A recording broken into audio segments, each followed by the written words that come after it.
අද වැඩසටහනේ අපි සාකච්ඡා කරන්න හදන්නේ ටොප් විත් ප්‍රොෆෙෂනල් වැඩසටහනේදී මැරයින් සයන්ස් ගැන. උසස් පෙළ අපි ගණිතාංශයේ මැත්ස් සයන්ස් කරලා සමහරක් ළමයි ඉන්ජිනියරිං සයිඩ් එකට, සමහර ළමයි බයෝ සයන්ස් සයිඩ් එකට, මෙඩිසින් සයිඩ් එකට ජොයින් වෙනවා වගේම මෙතනදී තව වෙනස් ෆීල්ඩ්ස් අපි ගොඩක් තියෙනවා. ඩිෆෙන්ස් එක, ඊට පස්සේ තව various fields තියෙනවා. ඉතින් අද ගොඩක්ම important field එකක් කතා කරන්න. ගොඩක්ම A-level maths කරන පුතාලා හුඟක් කැමති ටිකක් වෙනස් සයිඩ් එකක්. ඔයගොල්ලන්ට A-levels වලින් එහාට ගිහිල්ලා ලංකාවෙන් ටිකක් උඩ පොසිෂන්ස් වලට නැත්නම් පිට රට වලට ගොඩක් ලෙවල් වලට මේකදී යන්න පුළුවන් various job options තියෙන සයිඩ් එකක් තමයි අද අපි ඩිස්කස් කරන්නේ. ඉතින් මේකට කියන්නේ marine science කියලා. ඉතින් මේකේ sites ගොඩක් තියෙනවා. මේ ගැන ඩිස්කස් කරන්න මම අද අපේ වැඩසටහනට ඒ ගැනම ස්පෙෂලයිස් වෙච්ච, ඒ ගැන දැන් මේ දවස්වල වැඩ කටයුතු වල යෙදෙන ප්‍රොෆෙෂනල් කෙනෙක් නැත්නම් ඒ වෘත්තියේ හොඳ නිපුණ තරුණ අපේ මගේ අතනම යහළුවෙක්ව මම සම්බන්ධ කරගන්නවා. ඉතින් මම අද වැඩසටහනට සම්බන්ධ කරගන්නේ පුබුදු ජයසිංහ. පුබුදු ජයසිංහ දැනට වැඩ කරගෙන යනවා මේ දවස්වල අපේ shipping company එක second navigation officer කෙනෙක් විදිහට. ඉතින් මෙතනදී අපි ගොඩක්ම අදාළ කරගන්නේ marine science, ඒ වගේම navigation, marine engineering, ඒ වගේ field එකක්. ඉතින් අපි බලමු පුතාලට අපි පුළුවන් උපරිම idea එකක් දෙන්න බලමු මේ field එකේ කොහොමද ඉස්සරහට යන්නේ, මේකේ කොයි වගේ success එකක්ද ගන්න පුළුවන් කියලා. ඉතින් ඒකට මම පුබුදුව සම්බන්ධ කරගන්නවා. හොඳයි පුබුදු, අපිට පොඩ්ඩක් පැහැදිලි කරමු. පළවෙනි ප්‍රශ්නේ විදිහට මම අහන්න කැමතියි මේ උසස් පෙළෙන් පස්සේ දැන් පුබුදු marine science කරලා දැන් අද ඉන්න පොසිෂන් එක ගැන අපිට ටිකක් මනින් පැහැදිලි කරොත්. අද මම මෙන්න මේ තැන තමයි ඉන්නේ, මේක තමයි මගේ දැනට තියෙන ටාස්ක් එක කියලා පොඩ්ඩක් පුබුදු පැහැදිලි කරොත් හොඳයි. ඔව්දුලන්, මම දැනට සෙකන්ඩ් ඔෆිසර් කෙනෙක් විදිහට තමයි වැඩ කරන්නේ. ඒ කියන්නේ මම ෂිප් එකක දෙවනි නිලධාරියෙක්. සිංහලෙන් කියන්නේ දෙවනි නිලධාරියෙක් තමයි රෑන්ක් එක නම, සෙකන්ඩ් ඔෆිසර් ඉන් නැවිගේෂන්. එතකොට මගේ කාර්යභාරයෙන් ඇඩ්මිනිස්ට්‍රේෂන් පැත්තෙන් ගත්තොත් මට තියෙන්නේ ෂිප් එක නැවිගේට් කරනවා, වොච් එකක් කරනවා. ඒ කියන්නේ නැව හසුරවීම තමා මගේ මේන් ටාස්ක් එක, නැවිගේෂන්. ඊට පස්සේ ඒ අමතරව කාගෝ, එහෙම නැත්නම් අපි ගෙනියන බඩු පිළිබඳව ඒක ලෝඩ් කරන එක, ඩිස්චාර්ජ් කරන එක. ඊට පස්සේ ෂිප් මෙඩිකල් ඔෆිසර් විදියට සහ නැවි ඇඩ්මිනිස්ට්‍රේෂන් වර්ක් වලට ඉන්න සපෝටිං ඔෆිසර් කෙනෙක් විදියට තමයි වැඩ කරන්නේ.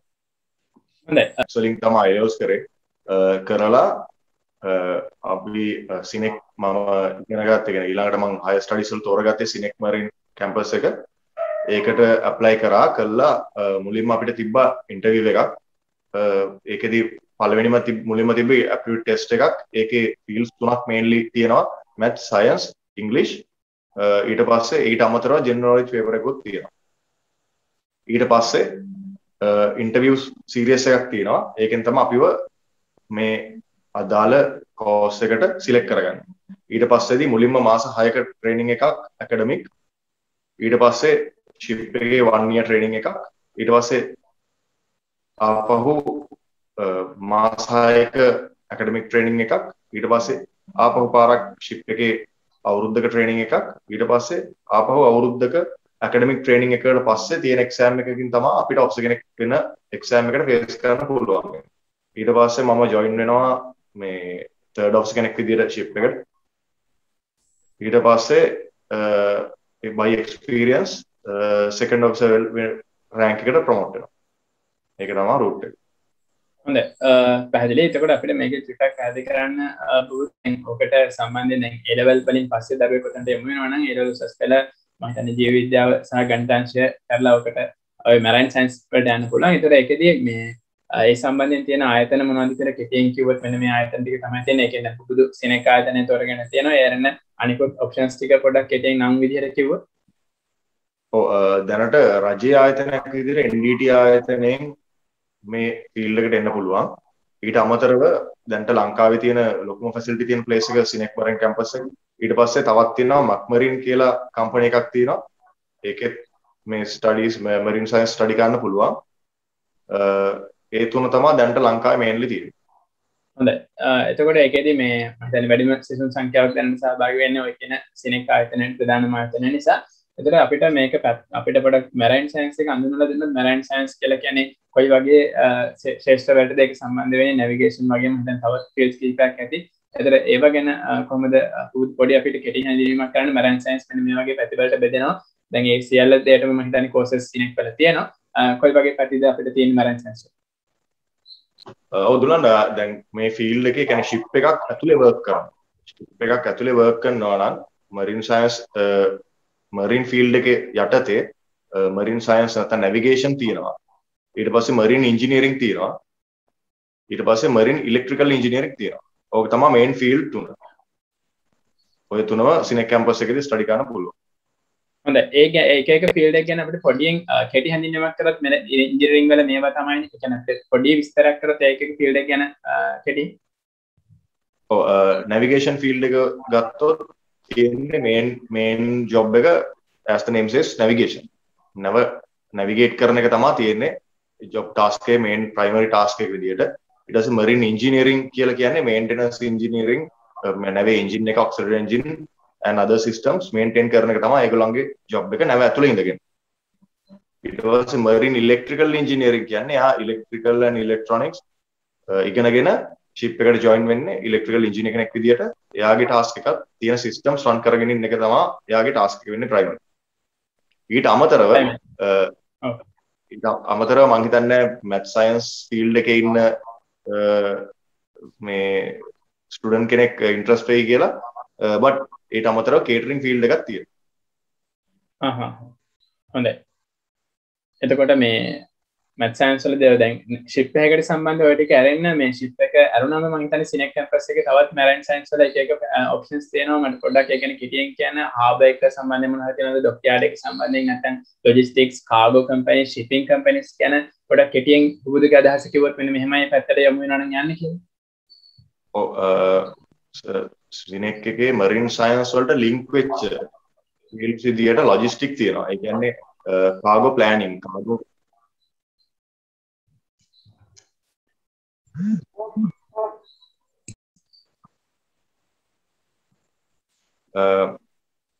මේ සිනෙක් එක ඇතුලේ මරින් සයන්ස් වලට ලින්ක් වෙච්ච අනිත් ෆීල්ඩ් ගත්තොත් මුලින්ම තියෙනවා ලොජිස්ටික්. ඒ කියන්නේ කාගෝ ප්ලෑනින් කාගෝ රොටේෂන් එක ප්ලෑන් කරන එක. ඒ කියන්නේ ෂිප් එකෙන් කරන්නේ කාගෝ අපි තැනකින් තැනකට අරන් යන එකනේ. එතකොට ඒ අරන් යන විදිය අරන් යන්නේ කොතනින් කොතෙන්ටද අරන් යන්නේ කොහොමද මේ බඩු ටික මෙතනින් අතෙන්ට යවන්නේ කියන පාර්ට් එක ප්ලෑන් කරන්නේ ලොජිස්ටිෂියන්ස්. එතකොට ලොජිස්ටික් තියෙනවා. ඊට පස්සේ තියෙනවා නැව බිල්ඩ් කරන නැත්නම් කන්ස්ට්‍රක්ෂන් පැත්තට යනවා නම් ඩොක්යාඩ් එකට ජොයින් වෙන්න පුළුවන්. එතකොට ඩොක්යාඩ් එකේ තියෙනවා නේවල් ආකිටෙක්චරින් තියෙනවා. මේන්ටෙනන්ස් ඉංජිනේරින්ග් තියෙනවා.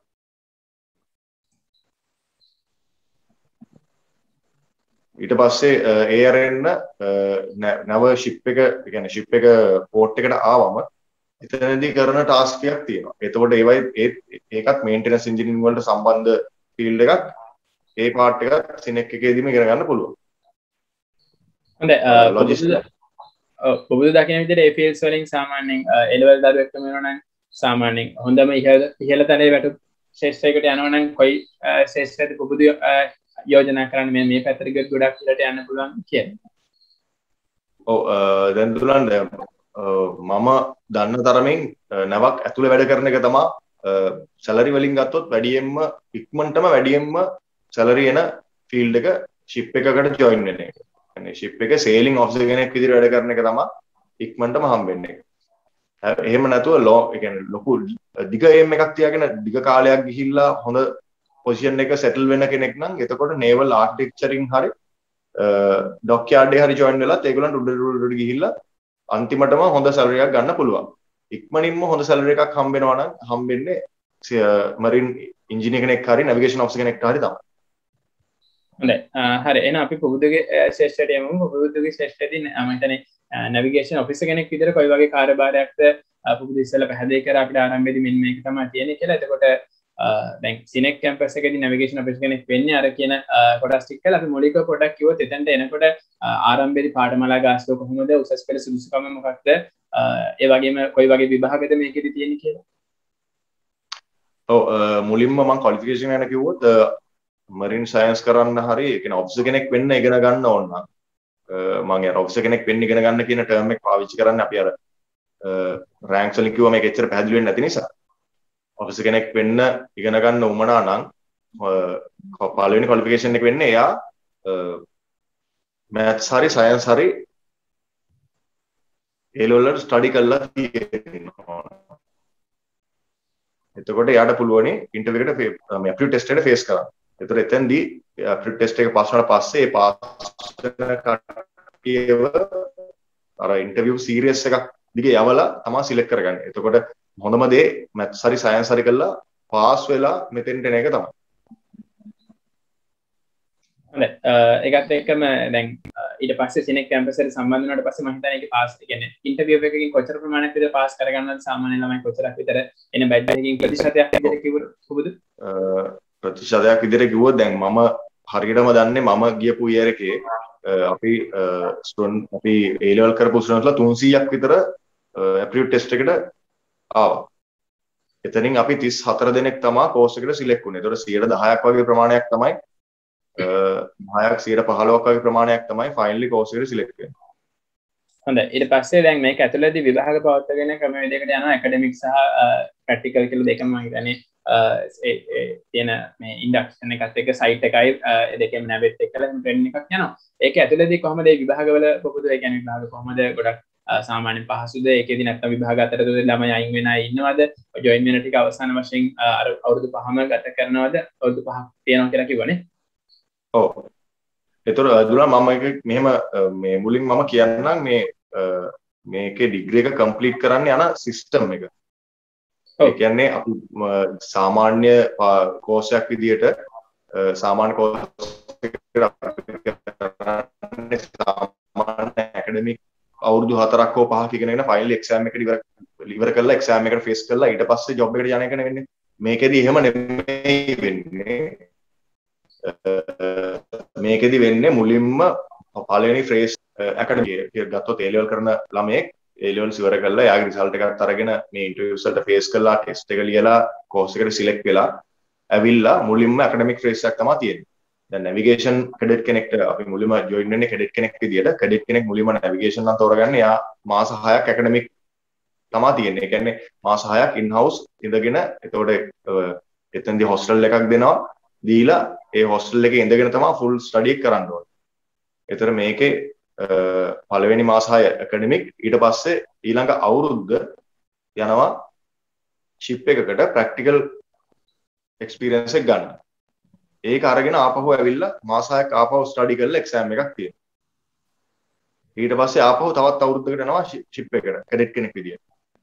ඊට පස්සේ ආපහු ඇවිල්ලා තවත් අවුරුද්දක් ඉගෙනගෙන ෆයිනල් එක්සෑම් එකට ලියනවා. එතනින් තමයි ආට ඔබ්ටේන් කරගන්න පුළුවන් අපි ලයිසන්ස් එකක් කියලා කියන්නේ. ඔෆිස් කෙනෙක් විදියට වැඩ කරන ලයිසන්ස් එක ඔබ්ටේන් කරන්න පුළුවන් එතකොට. හොඳයි. ඒකෙදි ඒ අවුරුදු 5 ඇතුළත හැමෝම මේ අවුරුදු 5 ඇතුළත ඔය කාල මේ පාඨමාලාව අවසන් කරගන්න නැත්නම් ඒක දීර්ඝ කරගන්න අය විවිධ හේතු මත අසමත් වීම මත එහෙම අය ඉන්නවද? නෑ එහෙමයි ඉන්නවා. දැන් අපේ පළවෙනි දැන් මගේ බැච් එක ගත්තොත් මගේ බැච් එකේ මුලම මාස 6 කම්ප්ලීට් කරන්න නැතුව දෙන්නෙක් ලීව් කරා. කෙනෙකුට නම් ප්‍රශ්න නැහැ ෆිසිකල් කියන්නේ අපිට ෆිසිකල් ට්‍රේනින් එකක් තියෙනවා.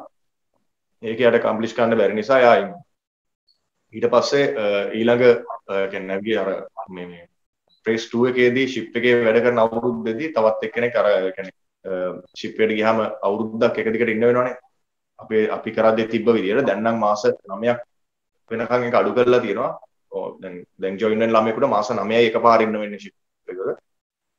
ඊට පස්සේ ඒ කාලෙදී තවත් කෙනෙක් අයින් වුණා. ඒ වගේ දැන් වෙද්දී අපිත් එක්ක ඉඳපු කීප දෙනෙක් අයින් වෙලා තියෙනවා. ඒ හැමෝම කම්ප්ලීට් කරගන්නේ නැහැ. මොකද අර සාමාන්‍ය ජොබ් එකට වැඩිය වෙනස් පාරකට යන්න තියෙන්නේ. ඒතකොට ඒක හැමෝටම සූට් වෙන්නේ නැහැ. ඔව් මම පොබුදුගෙන් ඇහුවත් එතකොට පොබුදුට ඒක සූට් වෙන්නේ කොහොමද? පොබුදුට එහෙම අදහසක් පොඩි කාලේ මේ ඒලෝ කාලේ හිතුණාද නැත්නම් නෑදෑ කවුරු හරි එහෙම කෙනෙක් හිටියද? ඒ ජීවිතේ කොහොමද ඒ කාලේ හුරු වුණේ? ඔක ඇඩැප්ට් කරගත්තේ කොහොමද කියලා කිව්වොත්? ඒක ඇත්තටම මේ මට කිසිම කනෙක්ෂන් එකක් මගේ පවුලේ කවුරුවත් එහෙම දන්න කෙනෙක්වත් හිටියේ නෑ. මම A levels කරලා මට තිබ්බ පළවෙනිම ප්‍රශ්නේ මම ඔෆිස් එකක වැඩ කරන කන්සෙප්ට් එකට මම කැමති නෑ. අර ෆයිනලි මේ ටේබල් එකකුයි කම්පියුටර් එකකුයි තියාගෙන දිවන දවසට මම කැමති වුණේ නෑ. ඒක නිසා තමයි මම වෙන යන්න පුළුවන් ෆීල්ඩ් එකක් හෙව්වා. ඒකෝර තමයි මට මේක හම්බුනේ.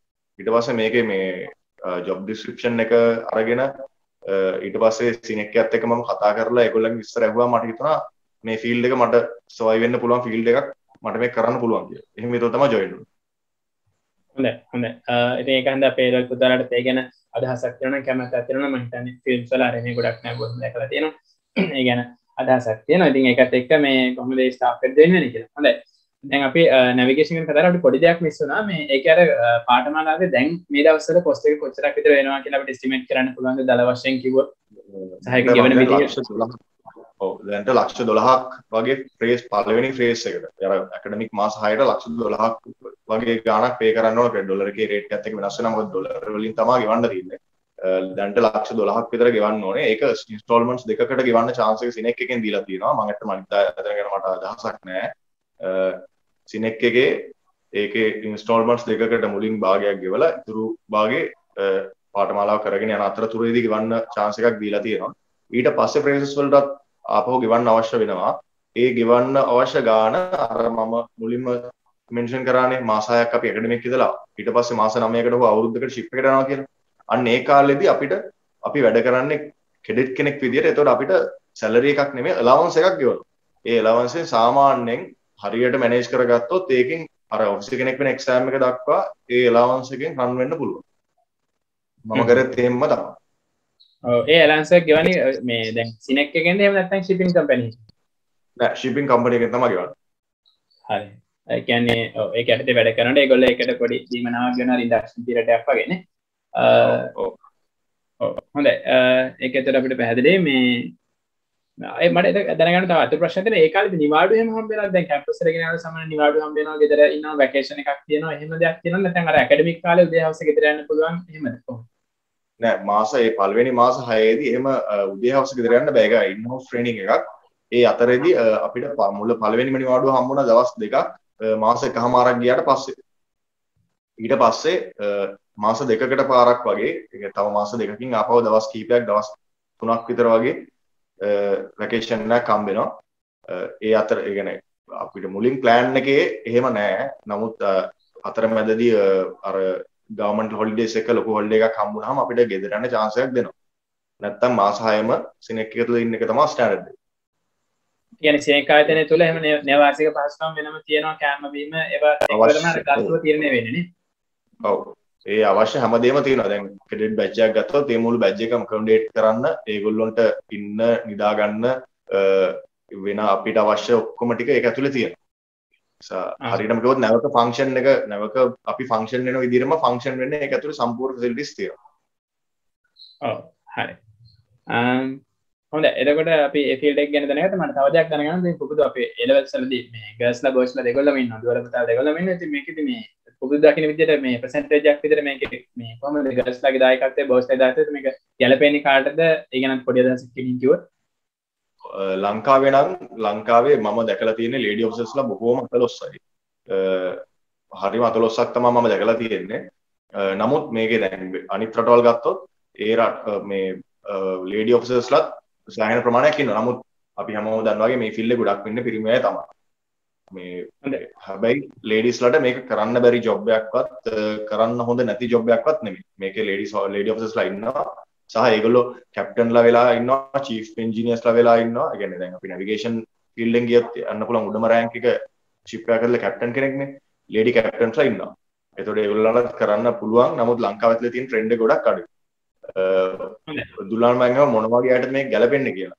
මම හිතන විදිහට මේක ගැලපෙන්නේ පොඩ්ඩක් Tamanට චැලෙන්ජ් කරගෙන ජොබ් එකක් කරන්න කැමති. චැලෙන්ජස් එක්ක ජොබ් එකක් කරන්න කැමති කෙනෙකුට තමයි මම හිතන්නේ මේක ගැලපෙන්නේ. ඔව් ඒක තමයි. මේ ඒකට යක් Tamanටම කියලා වෙනම වගකීමක් වෙනම බාර අරගෙන කරන්න දෙයක් ලොකු අභියෝගාත්මක ජොබ් එකක් වෙනවා. අපි ගැන කතා කරමු. මට පොඩ්ඩක් අර රෑන්කින් ගැන කියපු නිසා පොඩ්ඩක් රෑන්කින් ටික පැහැදිලි කරන්න පුළුවන්ද? නැවිගේෂන් ෆීල්ඩ් එකේ මෙහෙමයි, ඉන්ජිනියරින් ෆීල්ඩ් එකේ මෙහෙමයි කියලා කෙටියෙන් පොඩ්ඩක් ඒ රෑන්කින්ස් උඩට යන විදිහ. මේකේ මම ඔෆිසර් ලෙවල් එක මුලින් පටන් ගන්නවා. ඒ කියන්නේ අපි A level පාස් වෙලා සිනෙක් එකට ඇවිල්ලා මාස 6ක් ස්ටඩි කරලා මුලින්ම ජොයින් වෙනවා ෂිප් එකකට. එතකොට ජොයින් වෙන්නේ කෙඩිට් කෙනෙක් විදියට, ට්‍රේනින් කෙඩිට් කෙනෙක් විදියට. එතකොට අපි තෝරගන්න ෆීල්ඩ් එක ගනවා. අපි නැවිගේෂන් කෙඩිට් කෙනෙක්ද, අපි ඉන්ජිනියරින් කෙඩිට් කෙනෙක්ද, අපි ඉලෙක්ට්‍රිකල් කෙඩිට් කෙනෙක්ද කියලා ග්‍රේඩ් වෙනවා. එතකොට නැවිගේෂන් කැඩට් කෙනෙක් විදිහට පටන් ගත්තොත් මුලින්ම navigation training cadet navigation cadet ඊට පස්සේ එක්සෑම්ස් පාස් වුණාම third officer second officer ඊට පස්සේ chief officer එහෙම නැත්නම් first officer ඊට පස්සේ captain ඒක තමයි top rank එක ship එක ඇතුලේ නැවිගේෂන් කරන officer කෙනෙක් ඊට පස්සේ engineering cadet කෙනෙක් විදිහට join වුණොත් එයා trainee engine cadet ඊට පස්සේ fourth නැත්නම් third engineer second engineer ඊට පස්සේ chief engineer එතකොට engineer කෙනෙක්ගේ top rank එක ship එක ඇතුලේ chief engineer ඊට පස්සේ එයා electrical cadet කෙනෙක් විදිහට join වුණොත් එයා trainee electrical cadet කෙනෙක් ඊට පස්සේ electrical officer කෙනෙක් ඊට පස්සේ electro technical officer කියලා rank එකක් තියෙනවා දැන් electro technical officer කෙනෙක් ඊට පස්සේ senior electrician කෙනෙක් හෝ technical senior technical electrical engineer කෙනෙක් වෙන්න පුළුවන් හොඳයි ඒ ranks කොහොමද ඔව් කියන්නේ ඔව් එතනොත් පස්සේ electrical engineer කෙනෙකුට අවශ්‍ය නම් mechanical engineer කෙනෙක් එහෙමත් නැත්නම් මේ marine engineer කෙනෙක් වෙන්න එයාට ආපහු පාරක් exams කරලා ආපහු fourth engineer හෝ third engineer පටන් අරගෙන එතනින් උඩට යන්නත් පුළුවන්කම තියෙනවා. ඒක අර field එකේ cross over එක. හොඳයි. ඒ කියන්නේ ඒක ශේෂ්ඨ අතර හොමාරු වෙන්න පුළුවන්ද හැම ශේෂ්ඨකම නැත්නම් ඒකට විශේෂ සීමා තියෙනවද? නෑ navigation officer කෙනෙකුට navigation field එක විතරයි කරන්න පුළුවන්. engineering officer කෙනෙකුට engineering field එක තමයි කරන්න පුළුවන්. අර electrical officer කෙනෙකුට අවශ්‍ය නම් එයාට පුළුවනි exams කරලා engineer කෙනෙක් වෙන්න. එයාට navigation officer කෙනෙක් වෙන්න බෑ. හොඳයි. එතකොට දැන් ඔය exams කරනවා කියලා කිව්වා exams මේ කොයි ආයතනයෙන්ද පවත්වන්නේ කොච්චර කාලෙක ඉස්සරහක් ඒවා තියෙනවද? සාමාන්‍යයෙන් ඔය රෑන්ක් එකේ ඉහළටම යන්න ජීවිත කාලය තුළ දක්ෂව වැඩ කරොත් කොච්චර කාලයක් විතර යනවද? සාමාන්‍යයෙන් අපි තුමු කැප්ටන් කෙනෙක් වෙන්න නැත්නම් navigation side එකේ උඩටම යනවනේ කොහොමද? exams තියෙන්නේ මුලින්ම තියෙන්නේ අපි අදාළ ආයතනයේ දැන් සිනෙක් නම් සිනෙක් කැම්පස් එකෙන් හෝ සිනෙක් එක සම්බන්ධ foreign campus එකෙන් තමයි දෙන්නේ exam එක මුලින්ම. නමුත් officer කෙනෙක් වෙන්න අවශ්‍ය exam එක දෙන්න රජේ. ඒක governmental exam එකක්. government එකෙන් තමයි exams දෙන්නේ. ඊට පස්සේ third officer කෙනෙක් වෙන්න exam එක දෙන්නේ රජයෙන්, chief officer කෙනෙක් වෙන්න exam එක දෙන්නේ රජයෙන්, third engineer කෙනෙක් වෙන්න exam එක දෙන්නේ රජයෙන්. ඒවට ඔක්කොම තියෙන්නේ governmental exams තමයි තියෙන්නේ. මොකද government එකෙන් exam එක දීලා අපිට certificate එකක් එහෙම නැත්නම් license එකක් දෙනවා. ඒක ලංකාවේ රජයෙන් තමයි දෙන්නේ. ඒ ලංකාවේ ඒ රජයෙන් දෙන මේ ඒ සහතිකය ගන්න මග පෙන්වන ආයතන තමයි අර විවිධ ආයතන. එතකොට ඒ විදිහට අපිට ඒක ප්‍රමාණිකවල ඉහළට යන්න පුළුවන්. සාමාන්‍යයෙන් කාල පරාසය කිව්වොත් කොහොමද සාමාන්‍යයෙන් ඔව් කැඩට් කෙනෙක් විදිහට පටන් ගත්තොත් සාමාන්‍යයෙන් අවුරුදු 15ක් වගේ ඇතුළත එක දිගටම එක්සෑම්ස් කරලා සේල් කරලා එක්සෑම්ස් කරලා සේල් කරලා එක්සෑම්ස් කරලා එහෙම කරොත් අවුරුදු 15ක් වගේ ඇතුළත කැප්ටන් කෙනෙක් වෙන්න පුළුවන්. හොඳයි. ඒක තමයි අදහස. හොඳයි. එතකොට මේ අපිට දැන් ඔය නැවකදී එක වෘත්තීයවල පොඩ්ඩක් කාර්යයක් හිටින් කිව්වොත් දැන් කැප්ටන් කෙනෙක් මෙන්න මේ වගේ ගොඩාක් ලොකු කාර්යයක් ඇති. නමුත් ප්‍රධාන වශයෙන් මේක දැන් පුබුදු සම්බන්ධයක් තියෙනවනේ මෙන්න මේවා ටික තමයි මම කරන්නේ නැවක් යනකොට මෙහිමයි. එතකොට ඒ වගේ අපිට පොඩ්ඩක් ඒකේ තියෙන ජොබ් ඔප්ෂන්ස් ටිකත් එක්කලා ඒගොල්ලන්ගේ පොඩ්ඩක් වර්ක් ෆන්ක්ෂන් එක එක්ස්ප්ලেইন කරමු. අපි ගත්තොත් මුලින්ම නැවිගේෂන් ඔෆිසර් කෙනෙක්ව එයාගේ ප්‍රයිමරි ටාස්ක් එක ඔබ්වියස්ලි ෂිප් එක නැවිගේට් කරන එක. ඊට අමතරව එයාට කාගෝ ගැන රෙස්පොන්සිබිලිටි එකක් තියෙනවා. නැවිගේබිලිටි එක ගැන. ඊට පස්සේ එයා නැවිගේෂන් ඔෆිසර් කෙනෙක්ම එක ලෙවල් එකකදී මෙඩිකල් ඔෆිසර් කෙනෙක් විදිහට වැඩ කරනවා. ඊට පස්සේ නැවේ ඇඩ්මිනිස්ට්‍රේෂන් පාර්ට් එක තියෙන්නේ නැවිගේෂන් ඔෆිසර්ලා. එතකොට කැප්ටන් කෙනෙක්ගේ ජොබ් ඩිස්ක්‍රිප්ෂන් එක දුන්නොත් එයා ඕවරෝල් ඉන්චාර්ජ්. එයා තමයි නැවේ ඉන්න හැම දෙයකටම වග කියන්නේ. නැවේ හැම කෙනෙක් කරන හැම දෙයකටම සම්පූර්ණ වගකීම තියෙන එයාගේ අතේ. එතකොට එයා crew handling, navigation, cargo මේ හැම දෙයක් ගැනම එයා කියා කරනවා. ඊට පස්සේ එන්ජින් එකට මේ කියන්නේ ඉන්ජිනියරින් සයිඩ් එකට අපි ආවොත් ඒගොල්ලන්ගේ රෙස්පොන්සිබිලිටි එක තමයි මේ මේන් එන්ජින් එක මේන්ටේන් කරන එක, ඔක්සිලරි එන්ජින්ස් මේන්ටේන් කරන එක, නැවේ තියෙන එයා කොන් සිස්ටම්ස් ඒ වගේ තියෙන සිස්ටම් ටික ෆන්ක්ෂන් කරන එක තමයි ඒගොල්ලන්ගේ ඉන්ජිනියරින් ඩිපාර්ට්මන්ට් එකේ රෝල් එක වෙන්නේ. ඉලෙක්ට්‍රිකල් ඩිපාර්ට්මන්ට් එකේ රෝල් එක වෙන්නේ ඒ වගේමයි. ඒගොල්ලන්ගේ අපේ තියෙන ඉක්විප්මන්ට්ස් මේන්ටේන් කරන එක, රිපෙයාර් කරන එක ඒක තමයි ඒගොල්ලන්ගේ රෙස්පොන්සිබිලිටි එක වෙන්නේ. ඒ විදිහට දැන් ගත්තම අපි දැන් ෂිප් එකක් ගත්තොත් ෂිප් එක උඩේ නම් පල්ලෙහාට අපි කිව්වොත් කැප්ටන් මම හිතන්නේ ෂිප් එකේ තියෙන ඉහළම මේ වගේ ඒ වගේ රෙස්පොන්සිබිලිටි එක විදිහට ඉහළ නම් පහළට පොඩ්ඩක් ගොඩක් පෝස්ට් ඇති මම දන්න කියන විදිහ. නමුත් බේසිකලි කිව්වොත් මෙන්න මේ විදිහට තමයි රෑන්කින්ග්ස් ටික අඩු වෙන්නේ කියලා top to bottom. ඔව් top to bottom එතකොට මුලින්ම අපි කැප්ටන් ඊට පස්සේ ඒත් අර ෆීල්ඩ් දෙක බෙදෙනවා. මොකද ඇඩ්මිනිස්ට්‍රේෂන් වලදී ෆීල්ඩ් එක වෙන වෙනම තමයි කන්සිඩර් කරන්නේ. එතකොට උඩම ඉන්නේ කැප්ටන්, ඊට පස්සේ චීෆ් ඔෆිසර්, ඊට පස්සේ සෙකන්ඩ් ඔෆිසර්, ඊට පස්සේ තර්ඩ් ඔෆිසර්, කෙඩෙට්, ෆෝමන්, එහෙම නැත්නම් බෝසන්, මේක එතනින් පල්ලෙහාට යන අදර් රෑන්ක්ස්. බෝසන් ඉන්නවා, ඊට පස්සේ AB ඒබල් බොඩිඩ් සීමන් ඉන්නවා, ඊට පස්සේ ඕඩිනරි සීමන් ඉන්නවා. ඊට පස්සේ එන්ජිනියරින් සයිඩ් එකේ චීෆ් ඉන්ජිනියර් ඉන්නවා, සෙකන්ඩ් ඉන්ජිනියර් ඉන්නවා, තර්ඩ් ඉන්ජිනියර් නැත්නම් ෆෝර්ත් ඉන්ජිනියර් ඉන්නවා, එන්ජින් කෙඩෙට්ස්ලා ඉන්නවා. ඊට පස්සේ පල්ලෙහා ඉන්නවා මෝටර්මන්, එහෙම නැත්නම් පම්ප්මන්, ෆෝමන්. ඊට පස්සේ එන්ජින් OS නැත්නම් එන්ජින් ඕඩිනරි සීමන්. ඊට අමතරව ඉලෙක්ට්‍රිකල් ඉන්ජිනියර්, ඉලෙක්ට්‍රිකල් කැඩෙට්ස්, ඒගොල්ලෝ චීෆ් ඉන්ජිනියර්ට තමයි ඉන්නේ. ඊට පස්සේ කේටරින් ස්ටාෆ් එක චීෆ් කුක් ඇන්ඩ් කුක්, ස්ටුවර්ඩ්ස්, ඒගොල්ලෝ ඉන්නේ චීෆ් ඔෆිසර්ගේ යට. හොඳයි. ඒතර නැවක අත්‍යවශ්‍යම ස්ටාෆ් එකේ කොතරක් විතර අනිවාර්යයෙන්ම වෙන මෙච්චර ගණක් ඉන්නවා කියලා පුදුදර කියන්න පුළුවන්. බේසිකලි. ඒක ඩිපෙන්ඩ් නෑ, ඒක ඇත්තටම ඩිපෙන්ඩ් වෙනවා නැවේ කන්ස්ට්‍රක්ෂන් එකයි නැවේ පර්පස් එකේ හැටියට. සාමාන්‍ය කාගෝ ෂිප් එකක් ගත්තොත් 20ක් 24ක් වගේ අතර ගාණක් ඉන්නවා. ටැංක් එකක් ගත්තත් ඒ වගේ සාමාන්‍යයෙන් 20ක් 25ක් වගේ අතර තමයි ඉන්නේ. ඊට පස්සේ පැසෙන්ජර් ෂිප් එකක් ගත්තොත් ඒකේ නම් ලොකු ස්ටාෆ් එකක් ඉන්නවා. නමුත් නැවිගේෂන් ස්ටාෆ් එක ගත්තොත් 20ක් විතර තමයි ඉන්නේ. හොඳයි. මොකද අපේ එළවල් ළමයි සමහරවිට කඩ ගොඩක් ගන්න අපිට ගිහිල්ලා නැහැ. ඒක ටික දැනගන්න ඔය විදිහට අහලා තමයි ඊපස්සේ ගියාමනේ අත්දැකීමක් ගන්න. ඒකයි මම එහෙම හැවෙ. ඒතර පොබුදු දැන විදිහට අපි නැව් ගැන ගොඩක් කතා කරන නිසා විනාඩියක් දෙකක් ලංකාවට අයිති එහෙම විශේෂ නැව් මොන හරි තියෙනවද? ලංකාවේ නැව් සමාගම් එහෙම තියෙනවද? නැත්නම් ඔක්කොම පිටරට නැව්ද තියෙන්නේ? ඒ විදිහට පොබුදු ගිහිල්ලා තියෙන හොඳම නැව් මොනවද? දන්න කෙනෙක්. ඔව් ලංකාවට අයිති නැව් සමාගම් කීපයක් තියෙනවා. ලාස් කම්පැනි එකකින් එකක්. ලාස් ලට ශිප්ස් තියෙනවා.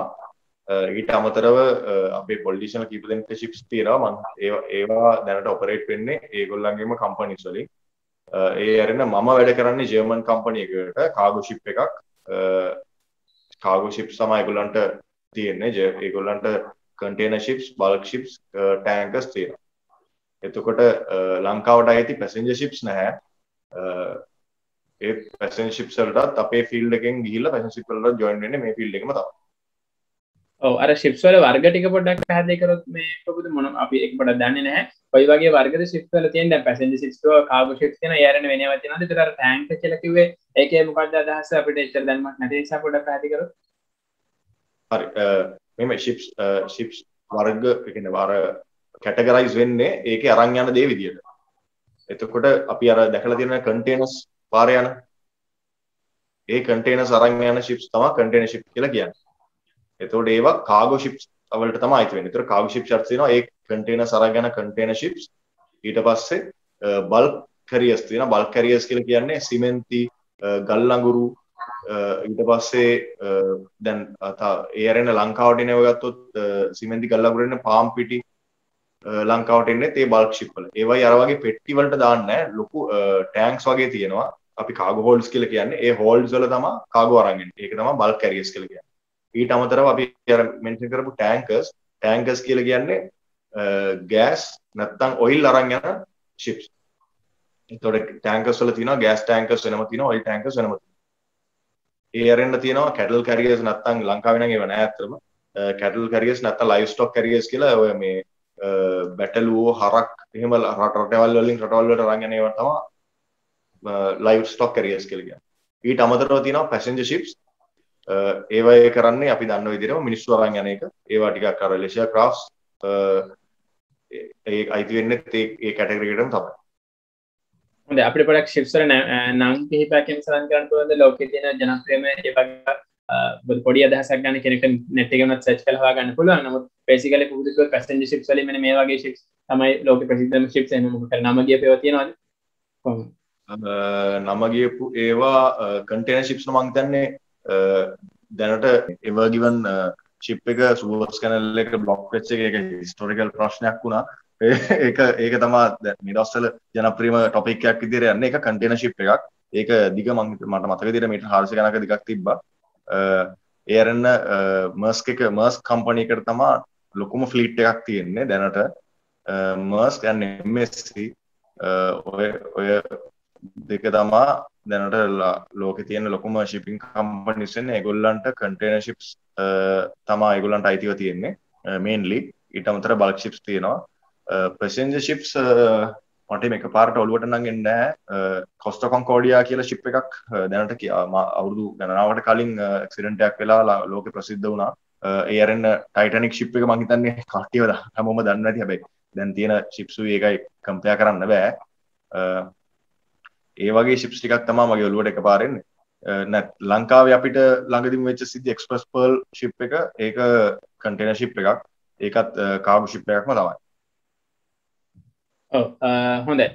පැහැදිලි. එතකොට මේ පැසෙන්ජර් ships වලින් වෙන බේසිකම දේ තමයි පැසෙන්ජර්ස්ලා ship කරන එක. ඒක කොහොමද සාමාන්‍යයෙන් මේ ලෝකේ වෙන්නේ? රටවල් කිහිපයක් අතර යනවද? දින කිහිපයක් යනවද? සාමාන්‍ය පැසෙන්ජර් ship එකකදී වෙන සිදුවීම කොහොමද? දුරන් ඉස්සෙල්ලා කිව්වා වගේම පැසෙන්ජර්ස්ලා ලෙෂර් එකට අරන් යන එක තමයි දැනට නම් පැසෙන්ජර් ships වලින් මේන්ලි වෙන්නේ. රටින් රටකට යන්න මේ ship එකක් පාවිච්චි කරත් ඒගොල්ලෝ ඒක අතර ලෙෂර් ඇක්ටිවිටි එකක් විදිහට පාවිච්චි කරන එක තමයි වෙන්නේ ඇත්තටම. දැනට ලෝකේ මේ අපි මේ කතා කරන වෙලාවෙදී නම් ඔපරේට් කරන ships ගන්න හරිම අඩුයි. හැබැයි ලොකු ෆ්ලීට්ස් තියෙනවා පැසෙන්ජර් ships. ඒකෙදී පැසෙන්ජර්ස්ලා යන්නේ ඒගොල්ලන්ට අවශ්‍ය කාලය ඒක තීරණය වෙන්නේ රූට් එකේ හැටියට. මේක විස්තරයට එන්නම් මෙහෙම දැන් අපේ A level ස්ටුඩන්ට් කෙනෙක් අර විදිහට සිනෙක් එකෙන් ජොයින් වෙලා ඊට පස්සේ ඔය විදිහට දැන් මේ සිනෙක් එකේ කෝස් එකයි නැවක කෝස් එකයි සිනෙක් එකේ නැවත එක සෙට් වෙලා කාලයක් තියෙනවා. ඊට පස්සේ එතනින් හරිය දැන් පුබුදු කරන්නේ ජොබ් එකක් නේ. ඒතර මේ මම පුබුදුගෙන් දැනගන්න කැමති දැන් සිනෙක් එකේ පාඨමාලාව අවසන් කරලා එතනින් ජොබ් එකට සෙට් වුණ විදිය කොහොමද මේ කියන නැවිගේෂන් ඔෆිසර් කියන ජොබ් එකට දැන් මේ ජර්මන් කම්පැනි එකට සම්බන්ධ වෙන්නේ? ඒකට ලංකාවේ තියෙන ඉඩකඩ කොහොමද? ළමයි එතනින් ඒ කඩේම මම හිතන්නේ අර කෝස් එක කරා කියලා අනිවාර්යයෙන්ම නැවක ජොබ් එකක් ලැබෙනවා කියලා අපිට තහවුරු කරන්න අමාරුයි.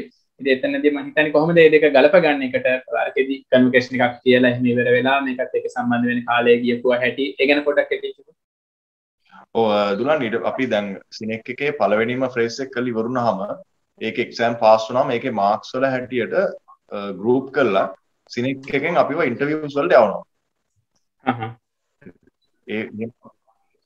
එතකොට ඒ යවන ඒජන්සිස් වලින් තමයි අපිව සිලෙක්ට් කරගන්නේ. මුලින්ම වෙන්නේ අපිට අපේ 10 දෙනෙක්ව යවනවා දැනට තියෙන shipping company එකකට shipping agent කෙනෙක්ට. ඇත්තරම එයා ගාවට යවුවම එයා ගාව ඉන්නවා crewing require කරපු shipping companies. එතකොට ඒ වගේ representative කෙනෙක් හරි නැත්නම් ඒ shipping company එකේ ඉන්න recruiting officer හරි අපිට එක්කෝ internet via connect වෙනවා. එහෙම නැත්නම් ඒ shipping company එකෙන් appointed representative කෙනෙක් අපිට අර ඒ කම්පැනි එකෙන් අපොයින්ට් කරපු රිප්‍රසන්ටේටිව් කෙනෙක් අර ඒජන්සි එකේදී අපිව ඉන්ටර්විව් කරනවා. කරලා තමයි සිලෙක්ට් කරගන්නේ. ඒතකොට ඒකට chances සාමාන්‍යයෙන් අමාරු කියන්නේ මේ ෆීල්ඩ් එකේ මුලින්ම ෆ්‍රෙෂ් කෙඩට් කෙනෙක් විදියට හෝ ෆ්‍රෙෂ් ඕඩිනරි සීමන් කෙනෙක් විදියට ජොයින් වෙන්න ඇත්තටම ලොකු කම්පිටිෂන් එකක් තියෙනවා. නමුත් ජොයින් වුණොත් ඒ එතනින් එහාට ජොබ් සිකියුරිටි එක, ඔයාගේ සස්ටේනබිලිටි එක, ඉන්කම් එක ඒ හැමදේම හොඳටම මේන්ටේන් කරගන්න පුළුවන්. හොඳයි. ඒතර පුබුදු දකින විදිහට මේකට A-level ස්ටුඩන්ට් කෙනෙක් දැන් මැත්ස් කරලා මම කිව්වේ පුබුදු කියපු විදිහට මැත්ස් කරලා මේක සමත් වුණාම, ඒ කියන්නේ A-level මැත්ස් කරලා එක සබ්ජෙක්ට් එකක් සමත් වුණාම දැනට මේක ප්‍රමාණවත් කියලා තමයි කියන්නේ. ඒ ඇරෙන්න පුබුදු දකින අමතර සුදුසුකම් මොනවද මේකෙදී මානසිකව, ශාරීරිකව, ඒ වගේම වෙනත් මොන හරි සුදුසුකම් තියනවාද ඉංග්‍රීසි පැත්තෙන් හරි භාෂාමය පැත්තෙන් හරි පුබුදු දකින විදිහට මෙන්න මේවයි ක්වොලිෆිකේෂන්ස් තියෙන කෙනෙක් වුණොත් මේක ඉස්සරහට යන්න පුළුවන් කියන්නේ. A-level කරලා ඉවර වෙච්ච ස්ටුඩන්ට් කෙනෙක් නම් එයාට A-level ක්වොලිෆිකේෂන් අමතරව එයා ස්පෝර්ට්ස් කරලා තියෙනවා නම් ඒ කියන්නේ ෆිසිකල් මොකද අපිට මුලින් ෆිසිකල් ට්‍රේනින් එකකුත් තියෙනවා ජොබ් එකේදීත් ෆිසිකල් පාර්ට් එකක් තියෙනවා.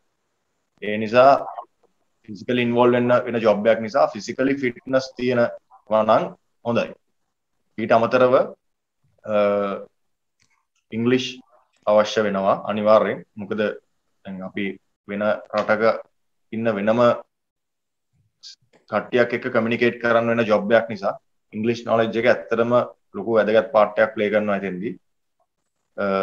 ඒ තුන තමයි මේන්ලි මට පේන විදියට මට හිතෙන විදියට ඒ තුන තමයි මේන්ලිම ඉම්පෝර්ටන්ට් වෙන්නේ. ඇකඩමික් ක්වොලිෆිකේෂන් එක එක්ස්ට්‍රා කරිකියුලර් කරලා අර පොඩක් ෆිට්නස් තියෙනවා නම් එයාට ජොබ් එක කරගෙන ලේසි. ඒ අරන ලැන්ග්වේජ් ඒකත් එක්ක හොඳයි. එතකොට අර කියපු විදිහට කම්පැනිස් එහෙම මේ shipping companies වලට අරගොල්ලෝ ඉන්ටර්විව් තියෙතිය එකෙන් ඒ ළමයිව සම්බන්ධ කරන්න බලන. ඒතර පුබුදු දකින විදිහට ඒ අතර කාලය කොච්චරක්ද අපිට කෙටියෙන් නිකන් කිව්වොත් මෙන්න මෙච්චර කාලයක් ඇතුළත කොහොම හරි මේක අමාරුයි නේද කියන්නේ. ඒක කියන්න ඇත්තට අමාරු.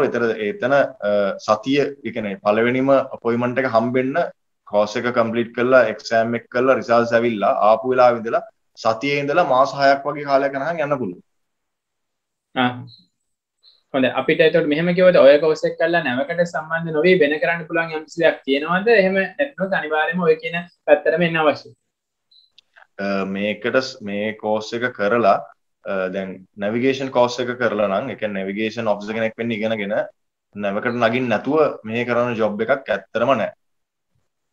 එහෙම කරනවා නම් එයාට පොඩි මොනවා හරි අපිට අපි ගත්තොත් මේ සර්වේ ඇසිස්ටන්ට් කෙනෙක් විදියට හරි ඒ වගේ දෙයකට යන්න පුළුවන්. නමුත් ඒකෙන් ඔයාට ගාර ඒම් කරපු ඉන්කම් එකට ලං වෙන්නවත් බෑ. ඒක නිසා නැවිගේෂන් ඔෆිසර් කෙනෙක් වෙන්න ඉගෙන ගන්නවා නම් නැවිගේෂන් ඔෆිසර් කෙනෙක් නැත්නම් කැප්ටන් කෙනෙක් වෙන එක තමයි හොඳම දේ. ඉංජිනියරින් ඉගෙන ගත්තොත් ඒ කියන්නේ මරින් ඉංජිනියරින් කළොත් එයාට ඩොක්යාඩ් එකේ සෙටල් වෙන්න පොඩි chance එකක් තියෙනවා.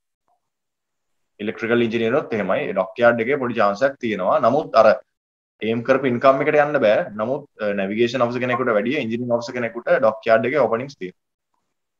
හොඳයි. ඒ වගේම අර සිනෙක් එකේ කෝස් එකේ භාෂාව පොඩ්ඩක් කිව්වොත් ඒක සම්පූර්ණයෙන්ම ඉංග්‍රීසි වලින්ම දයන්නේ. ඒක ගන්න ඒකේ තියෙන සබ්ජෙක්ට්ස් ගැන පොඩ්ඩක් විතර අදහසක් තියෙනවද? මෙන්න මේ පැති තමයි ඒක තියෙන්නේ. මේ වගේ සබ්ජෙක්ට් සමහරවෙයි ලේසි කියලා පොඩ්ඩක්. ඔව් මුලින්ම ගත්තොත් මුලින්ම මේ නැවිගේෂන් අතර මට මේ වයිඩ්ලි කියන්න පුළුවන් නැවිගේෂන් ගැන තමයි. මොකද ඒක මම ඉගෙන ගත්ත එක නිසා අනිත් ෆීල්ඩ් ගැන මට බේසික් අයිඩියා එකක් තමයි දෙන්න පුළුවන්. කොහොම වුණත් මේ කෝසස් ඔක්කොම කන්ඩක්ට් වෙන්නේ ඉංග්‍රීසි මීඩියම්. ඔක්කොම ඉංග්‍රීසි වලින් තමයි කන්ඩක්ට් වෙන්නේ. ඒ කවුරු හරි කෙනෙක් දැන් මේකේ එක්සෑම් එකෙන් පස්සේ තියෙන ඉන්ටර්වියුස් වලදී සිනෙක් එකේ ඉන්ටර්වියු පැනල් එකට තේරෙනොත් මෙයා මෙතෙන්දී ඩ්‍රොප් වෙන්නේ මෙයාගේ තියෙන ක්වොලිෆිකේෂන් එකේ අඩුවක් නිසා නෙමෙයි, මෙයාගේ තියෙන ඉංග්‍රීසි ලැන්ග්වේජ් එකේ තියෙන ප්‍රශ්න නිසා කියලා තේරුනොත් ඒගොල්ලෝ සිලෙක්ට් කරගන්න නැතුව ඉන්නේ. ඒගොල්ලෝ සිලෙක්ට් කරගන්නවා. ඒකෙදි සපෝටරි ඉංග්‍රීසි කෝස් එකකට ඒගොල්ලෝ අර ඉංග්‍රීසි නොලෙජ් එක අඩු කෙනාව යොමු කරනවා. එතකොට එයාට ඒ ඉංග්‍රීසි නොලෙජ් එක රිකවර් කරගන්න chance එකක් තියෙනවා එතන. කෝස් එක කන්ඩක්ට් වෙන්නේ ඉංග්‍රීසි වලින්. නැවිගේෂන් ඔෆිසර් කෙනෙක් වෙන්න ඉගෙන ගන්නවා නම් එයාට තියෙන subjects math science of course language electronic subject එකක් තියෙනවා. ඒ අරින්න chart work ඒ කියන්නේ සිතියම් එක්ක වැඩ කරන විදිය, navigation stability ඒ වගේ සබ්ජෙක්ට් ටික තමයි ඉගෙන ගන්න වෙන්නේ මුලින්ම. ඔව් හොඳයි. ඒක පැහැදිලි. එතකොට මේ ඒ සිනෙක් එකේ කෝස් එකේදී දැන් මේ අපි A level subject වල A level math science කරලා උතන්ට කෙලින්ම සම්බන්ධ වෙන නිසා A level දැන් maths කරපු කෙනෙක්ටද පුරුදු හිතෙන විදිහට ඒක පහසු වෙන්නේ, bio කරපු කෙනෙක්ටද පහසු වෙන්නේ නැත්නම් එහෙම ભેදයක් නැද්ද? මම හිතන විදිහට A level maths කරපු කෙනෙකුට වඩා පහසුයි. මොකද අපිට ගොඩක් දුර තියෙන calculation තමයි. හැබැයි මම ඒකෙන් කියන්නේ නැහැ bio කරපු කෙනෙකුට මේක කරන්න බැරි වැඩක් කියලා. ඔව් දෙපැත්තම කරගෙන යන්න පුළුවන්. ඔව් ඇත්තටම ගත්තොත් මේ දුලන් අපි මේක ඇතුලේ බේසිකලි යන්නේ ෆිසික්ස්. නැවිගේෂන් වල නම් ෆිසික්ස් තමයි යන්නේ. එතකොට මැත්ස් කරපු කෙනාට බයෝ කරපු කෙනාටත් අර එකම වගේ ඇබිලිටි එකක් තියෙනවා කරන්න. අර මැත්ස් කරපු අයට කැල්කියුලේෂන් වලදී පොඩි ලේසියක් තියෙනවානේ. ඔව් ඒක තමයි. ඒ අරන අර ඉන්ටර්විව් එක ගැන මට තව පොඩි ප්‍රශ්නයක් අහන්න. ඉන්ටර්විව් එකේ බොබුදු කිව්වා දැන් මේක තෝරගන්න ඉන්නවා කියලා බොබුදු හිතන විදිහ ඉන්ටර්විව් එකේ ඒගොල්ලෝ කොයි වගේ දේවල්ද මේ බලනවා ඇත්තට? ඉංග්‍රීසි A level රිසර්ච් එක කරුණාට පස්සේ ෆිසිකල් ෆිට්නස් එක කිව්වේ කොයි වගේ ටෙස්ට් එකක් වගේද කරන්නේ? සාමාන්‍යයෙන් දැන් KDU එකේ ටෙස්ට් එකක් තියෙනවා. මෙච්චර වෙලාවක් දුවන්න දෙනවා. ඒ වගේ ඒ කියන්නේ පුරුදු දන්න විදිහට මෙන්න මේ වගේ ටෙස්ට් වලින් පාස් වුණොත් තමයි මේ ඉන්ටර්විව් එකෙන් සෙට් වෙන්නේ කියලා පොඩ්ඩක් කිව්වොත් A level ළමයෙක්.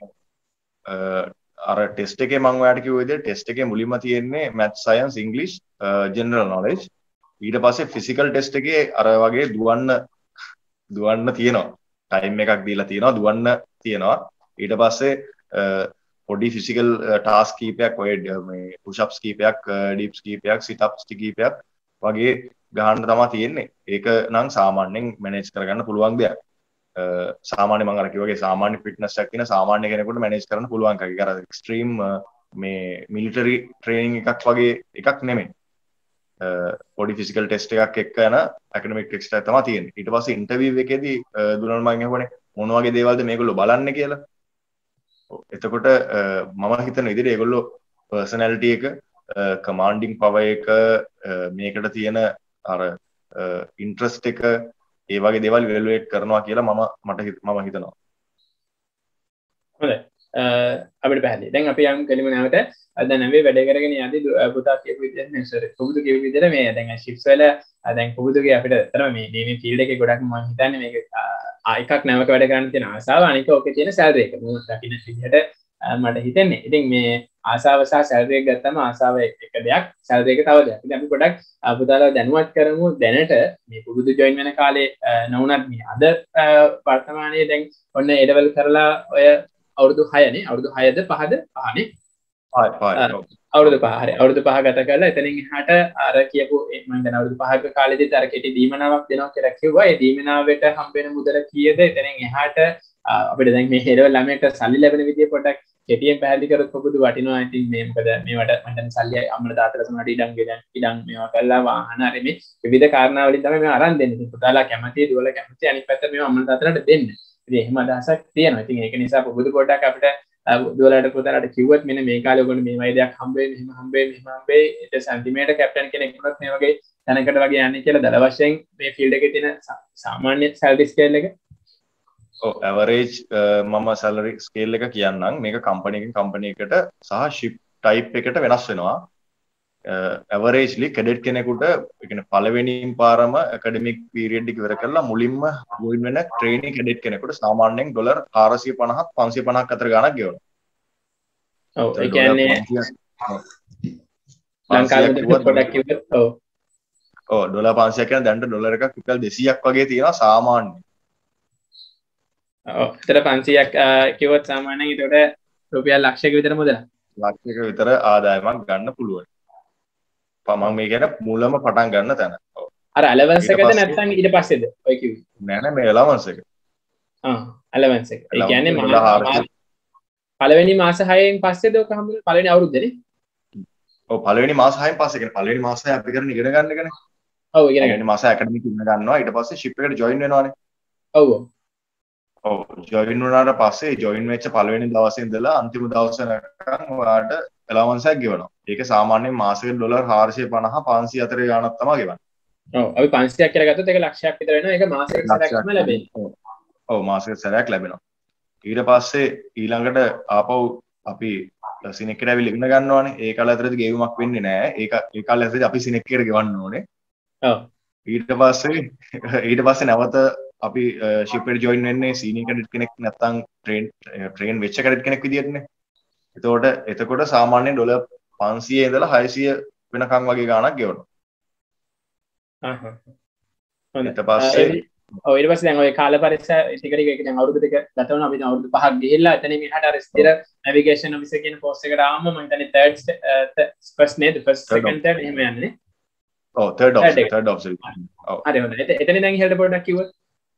ඔව් තර්ඩ් ඔෆිසර් කෙනෙක් කියලා කියන්නේ ඒක තමයි පල්ලෙහාම රෑන්ක් එක ඔෆිසර් කෙනෙක්ගේ. ඒකට සාමාන්‍යයෙන් $2000 ඉඳලා පොඩි කම්පැනි තියෙනවා $1500 වගේ ගෙවන කම්පැනිසුත් තියෙනවා. හැබැයි ඇවරේජ්ලි සාමාන්‍ය කම්පැනි එක තර්ඩ් ඔෆිසර් කෙනෙක්ට $2000ක් ගෙවනවා. $2000 ඉඳලා 4ක් වගේ නේද? ඔව් $4ක් වගේ. ඔව්. $2000 ඉඳලා $3500ක් වගේ වෙනකන් ගන්න පුළුවන්. සාමාන්‍ය ඇවරේජ් $2000 තමයි ඇවරේජ් ගන්න. හොඳයි සාමාන්‍ය ස්ටෑන්ඩඩ් කම්පැනි එක. ඔව් ස්ටෑන්ඩඩ් කම්පැනි එක $2000. හොඳයි තර්ඩ් සෙකන්ඩ් උඩට යනකම් ගියොත් ගොඩක් සාමාන්‍ය සෙකන්ඩ් ඔෆිසර් කෙනෙකුට 3000 ඇවරේජ්ලි 3500ක් චීෆ් ඔෆිසර් කෙනෙකුට ඇවරේජ්ලි 4500ක් කැප්ටන් කෙනෙකුට ඇවරේජ්ලි $6500ක් වගේ ගෙවනවා. මම මේ කියන්නේ ඇවරේජ් ගණන් සාමාන්‍යයෙන් හොඳ කම්පැනි එකක ගත්තොත් තර්ඩ් මේට් කෙනෙකුට $3000ක් සෙකන්ඩ් මේට් කෙනෙකුට $4000ක් චීෆ් මේට් කෙනෙකුට සාමාන්‍යයෙන් $6500ක් වගේ කැප්ටන් කෙනෙකුට ඇවරේජ් $8000ක් ගෙවනවා සාමාන්‍ය කම්පැනි එක සාමාන්‍ය කාගෝ ෂිප් එක. හොඳයි. සාමාන්‍ය මම දැන් මේ ගණන් බලපු විදිහට ඒතර කැප්ටන් කෙට ලක්ෂ 13ක් 15ක් අතර වගේ මුදලක් මාසෙකට ලැබෙනවා. ඔව්. දැනට ලංකාවේ ඩොලර් එකත් එක්ක බැලුවොත් ඒ වගේ ගණක්. ඔව් මේක ඩොලර් වලින් ගෙවන එක හොඳයි කොහොමද නේ. මේ කොහොමත් හොඳයි. ලංකාවට පොබුදු අපි ගොඩක් ඇති කියන්නේ මේ ෆීල්ඩ් එක ඇතර ගොඩක් ඒ පැත්තෙන් ගොඩක් ඉන්ට්‍රස්ට් ෆීල්ඩ් එකක් නිසා අපි තා පොඩ්ඩක් ඒ කියන්නේ කතා කරමු. අතන වටිනා එහෙම දැනුවත් කරන එක මොකද සමහරක් අය ඉන්න අතර මේ ආයෝජනය කළා ඔහොම ඉන්න ඇඟේ ගැට් එක තියෙන කොල්ල කෙල්ලෝ ඉන්නවා අපිත් එක්කලා පුතාලා දුවලා ඉන්නවා. ඉතින් මේ ඒක නිසා මේ කිව්වොත් දැන් ඔය කියන තත්ත්වයට යන අවුරුදු 15ක් විතර යනවා කිව්වා එතනට යන්න. ඉතින් ලංකාවේ මේ ෆීල්ඩ් එක ඇතුළත පුදු දන් කියන එහෙම කැප්ටන්ස්ලා ගොඩක් ලංකාවේ ඉන්නවාද කොහොමද මේ පැත්තේ තියෙන දැන් පුදු වගේම තව මේ දැන් පුදු කියන්නේ එක කෙනෙක් විතරයි වගේ මේක තියෙන මාකට් එක පුදු දන්න කියන ශ්‍රේෂ්ඨ කොහොමද ලංකාවේ කැප්ටන්ස්ලා කී දෙනෙක් විතර දැනට ප්‍රසන්ට් නැවවල එහෙම ඉන්නවද එහෙම අදහසක් කිව්වොත්? මං හිතන්නේ දැනට ලංකාවේ කැප්ටන් මට ඒක නම්බර් එකක් විදිහට නම් ඇත්තට මට කියන්න දන්නේ නැහැ. නමුත් සාමාන්‍යයෙන් කැප්ටන්ලා මං හිතන්නේ 400ක් 500ක් වගේ ඉන්නවා ඇති සහ ලංකාවේ කැප්ටන්ස්ලාට හොඳ ඉල්ලුමක් තියෙනවා වර්ල්ඩ් මේ ඇතුළේ ලෝකෙ ඇතුළේ තියෙන ඔක්කොම shipping companies වලින් හොඳ ස්ටෑන්ඩඩ් එකක් තියෙන කැප්ටන්ස්ලා විදිහට සලකනවා. ඒක මට හම්බෙච්ච කැප්ටන්ස්ලා කියනොත් ලංකාවේ කැප්ටන්ස්ලාගේ ගත්තොත් ඇත්තටම වෙනස්ම ක්වොලිටි එකක් තියෙන ඔෆිෂල් ටිකක් තමයි ලංකාවෙන් එළියට එන්නේ. ඒකින්ද එයාලට හොඳ ඉල්ලුමක් තියෙනවා එළියේ. හොඳයි. ඔව්. එතකොට පුබුදුගේ නැවේ ලංකාවේ පුබුදු දන විතර කී දෙනෙක් විතර සාමාන්‍යයෙන් වැඩ කරනවද? එහෙම කිව්වොත් සාමාන්‍යයෙන් එහෙම වෙනස් වෙනව නේද? ඔව් ඒක වෙනස් වෙනවා. ඒක වෙනස් වෙනවා. ලංකාවේ කියන්නේ සමහරක් ships වල දැන් මම ඉස්සෙල්ලා කිව්වාගේ මම දැන් join වෙලා අවුරුදු 10ක් විතර වෙනවා field එකට ඇවිල්ලා. එතකොට මේ 10 අතරදී මම සේල් කරපු නැව්වල සමහරක් ඒවායි සමහර වෙලාවට ලංකාවෙන් ඉඳපු එකම කෙනා මම වෙලා තියෙනවා. ඒ වගේම අර 24ක් ඉන්න crew එකකින් 24ක් ඉන්න සම්පූර්ණ staff එකකින් 15ක් විතර ලංකාවේ අය වෙලා වෙච්ච වෙලාවලුත් තියෙනවා. හොඳයි. හරි අපි දැන් නැවක ජීවිතය ගැන පොඩ්ඩක් එකකින් කතා කරන්න හදන්නේ මෙතන ඉස්සරහට ටික. මම හිතන්නේ ඒකත් වටිනවා දැනගන්න ඉර ළමයෙක්ට මේ පැත්තට යමු වෙනකොට. ඉතින් මේ පුබුදු නැවක සාමාන්‍යයෙන් වෙන ෆන්ක්ෂන්ස් ටික ගත්තොත් අපි අහලා තියෙන නැවක් දැන් කාගෝ ෂිප් එකක් අපි හිතමුකෝ උතර කාගෝ ෂිප් එකක් මොහොතේ කොච්චර කාලයක් විතර තියනවාද අපි වැඩිම කාලයක් ගත්තොත් මම කියන්නේ ගොඩබිමකට යන්නේ නැතුව මම හිතන්නේ මොහොතේම සේල් කරගෙන කොච්චර කාලයක් විතර එහෙම යනවාද අපි මම පොඩි කැටි ප්‍රශ්න අහන්න නැත්නම් පුබුදු පැහැදිලි කරන්න ගොඩක් වෙලා යයි මේ මොකද ලොකු කතාවක් අහන්න නිසා සාමාන්‍ය කාලය කිව්වොත් නැව මොහොතේ තියෙන කාලේ කොච්චර කාලයක්ද එහෙම තියෙන කාලය ඒ කියන්නේ වරායකින් පිටත් වුණාට පස්සේ ඊළඟ වරායට යන්න ඒක අර එකපාරේ කියන්න බැරි වෙලාවක් ඒක අය එකමාරේ ඉඳලා මාසෙකමාරක් වෙනකන් යන්න පුළුවන්. දැන් මගේ ෂෝට්ම ට්‍රිප් එක පැය එකමාරයි ඔසාකා කෝබේ ජපානයේ පෝර්ට් දෙකක්. දිගම ට්‍රිප් එක චයිනා ටු ඇමරිකා ඒක දවස් 35යි. හොඳයි. ඒකෙන් අපිට අදහසක් ගන්න පුළුවන්. එතකොට මේ ඔය නැවේ ගමනාගමනේ නැව ඉස්සරහට යන එක ගැන මම හිතන්නේ මූලිකව තීරණය ගන්නේ නැවිගේෂන් ඔෆිසර් කෙනෙක් නැත්නම් නැවිගේෂන් ඉන්ජිනේර් කෙනෙක් නේද? ඒතර මේ ඒ සම්බන්ධයෙන් ඒතර නැව දැන් අතරම ඔහොම ඉස්සරහට ගමන් කරන්නේ කොයි වගේ දේවල් පුබුදුලා එතනදී බලන්නේ මේ කාලගුණ තත්ත්වය නැත්නම් GPS ද කොයි වගේ තාක්ෂණයක්ද මෙතන පාවිච්චි වෙන්නේ කියලා කිව්වොත්?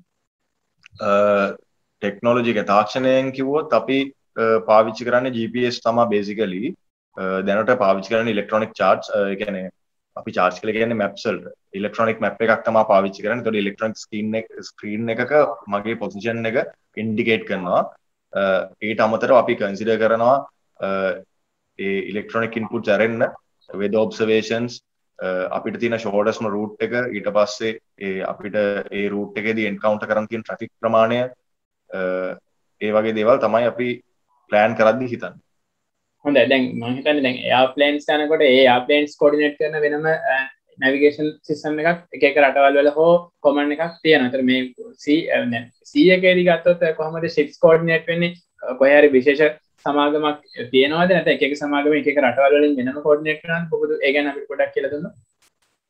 ඒක ඇත්තටම මේ මේන්ලි වෙන්නේ ඒ රටවල් වලින් ඒ අදාළ රටවල් ළඟට යද්දී ඒගොල්ලොන්ගේ ට්‍රැෆික් ස්කීම් එකක් එහෙම නැත්නම් ට්‍රැෆික් කන්ට්‍රෝලින් සිස්ටම් එකක් තියෙනවා.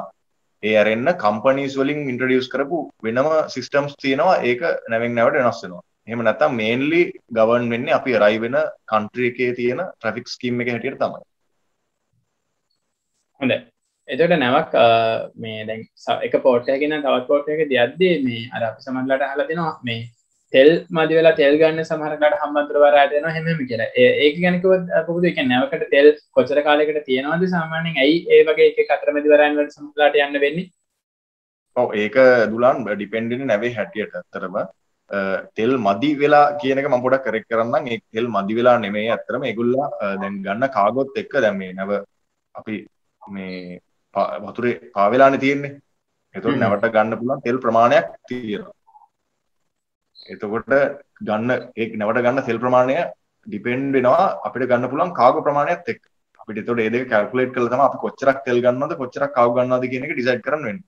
එතකොට අපිට පුළුවනේ එක්කෝ ෆුල් ටැංක් ගහගෙන අඩුවෙන් කාගෝ අරන් යන්න පුළුවන්. නැත්තම් ටැංක් එකෙන් භාගයක් ගහගෙන කාගෝ වැඩිපුර අරගෙන මගට ඇවිල්ලා ආපහු පාරක් රීෆිල් කරගෙන යන්න පුළුවන්. ඒක voyage plan එකේ විදිහට තමයි සිද්ධ වෙන්නේ. ඔව් ඒ කියන්නේ මේ බර නිසා වෙන සිද්ධිය තමයි මෙතනදී මේ Google කියන්නේ.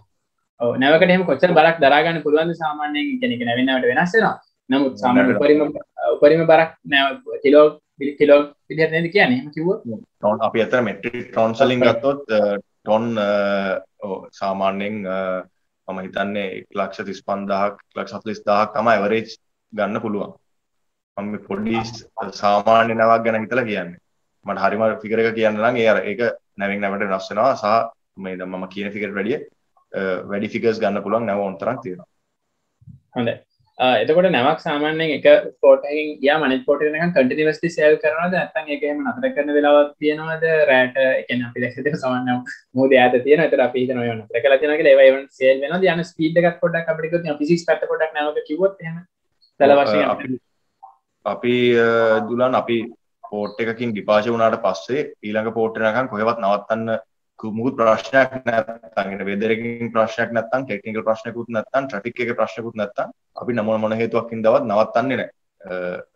වෙදර් එකත් අර අපිට සස්ටේන් කරන්න බැරි තරම්ම වෙදර් එකක් කියලා හිතුනොත් ඉස්සරහා තියෙන්නේ. එතකොට ඒක අවොයිඩින් ඇක්ෂන් එකක් විදිහට නව ස්ලෝ ඩවුන් කරන්න හරි වෙනත් රූට් එකකට ගන්න හරි තීරණය කරොත් මිසක් නැත්නම් නවත්තන්නේ නැහැ මොන හේතුවක් නිසාවත්. රෑ වුණත් දවල් වුණත් පෝය වුණත් එහෙම නවත්තන්නේ නැහැ අපි. එතකොට අර දුලා නිලාට අපි අර ඈතදී දැක්කම නවත්තලා තියනවාද කියන එක ඩිපෙන්ඩ් වෙනවා නැවේ රූට් එක යාගේ වොයේජ් ප්ලෑන් එක ඒවා ඒ තියෙන ඒවා හැටියට ඒක ඩිපෙන්ඩ් වෙනවා.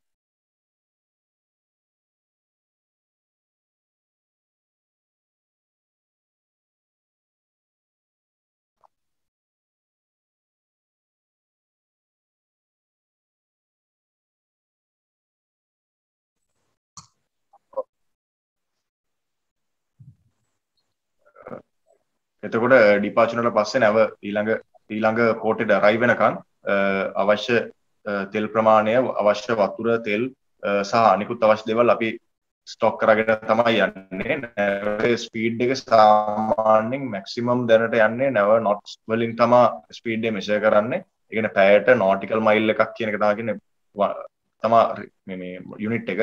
සාමාන්‍යයෙන් නොට්ස් 25ක් වගේ තමයි මැක්සිමම් කාගෝ ෂිප් එකක මැක්සිමම් ස්පීඩ් එක වෙන්නේ. නොට් 25ක් කියලා කියන්නේ සාමාන්‍යයෙන් අපි රෆ් කැල්කියුලේෂන් එකකට ගියොත් පැයට කිලෝමීටර් 48ක් 45ක් වගේ ගාණක් වෙයි. නෝටිකල් මයිල් එකක් කියලා කියන්නේ කිලෝමීටර වලින් ගත්තොත් කිලෝමීටර් 1.852. හොඳයි. ඒ විදිහට තමයි කියන්නේ නතර කරන්නේ නැහැ නේ අපි දිගටම යනවා. දැන් වෙද පුරුදුගේ තියෙන අත්දැකීමත් එක්ක වෙද එකේ තියෙන ඉෆෙක්ට් එක කොහොමද නැමකට මම හිතන්නේ ඒක සාමාන්‍ය ප්ලේන් එකකට වැඩි බලපානවා ඇති. මේ ඒක කොහොමද ගොඩක් මේ තියෙන හાર્ඩ්ම ෂිප් එක කොයි වගේ වෙද එකක්ද නැත්නම් මේක සාමාන්‍යයෙන් පුරුදු කරලා තියෙන ෆේස් කරලා තියෙන එක්ස්පීරියන්ස් එකත් එක්ක කිව්වොත් මෙන්න මේ වගේ එක්ස්පීරියන්ස් ඇවිල්ලා තියෙනවා කියලා වෙද එක කියන්නේ. වෙදර් එකක් දුලන් අහන්නේ මගෙන් අමාරුම එන්කවුන්ටර් කරන අමාරුම වෙච්ච වෙදර් එක ගැන නම් වෙදර් එකෙන් ලොකු ඉෆෙක්ට් එකක් තියෙනවා. නැවේ ස්පීඩ් එක කියන්නේ එන්ජින් එකෙන් ඉස්සරහට යවන නැව ඇත්තටම ගත්තොත් පිටිපස්සට යන වෙලාවල් පිටිපස්සට අරන් යන්න තරම් පවර්ෆුල් වෙදර් අපිට එන්කවුන්ටර් කරන්න වෙන්න පුළුවන්. ලොකු කරන්ට්ස් ලොකු වින්ඩ්ස් අපිට එන්කවුන්ටර් කරන්න වෙන්න පුළුවන්.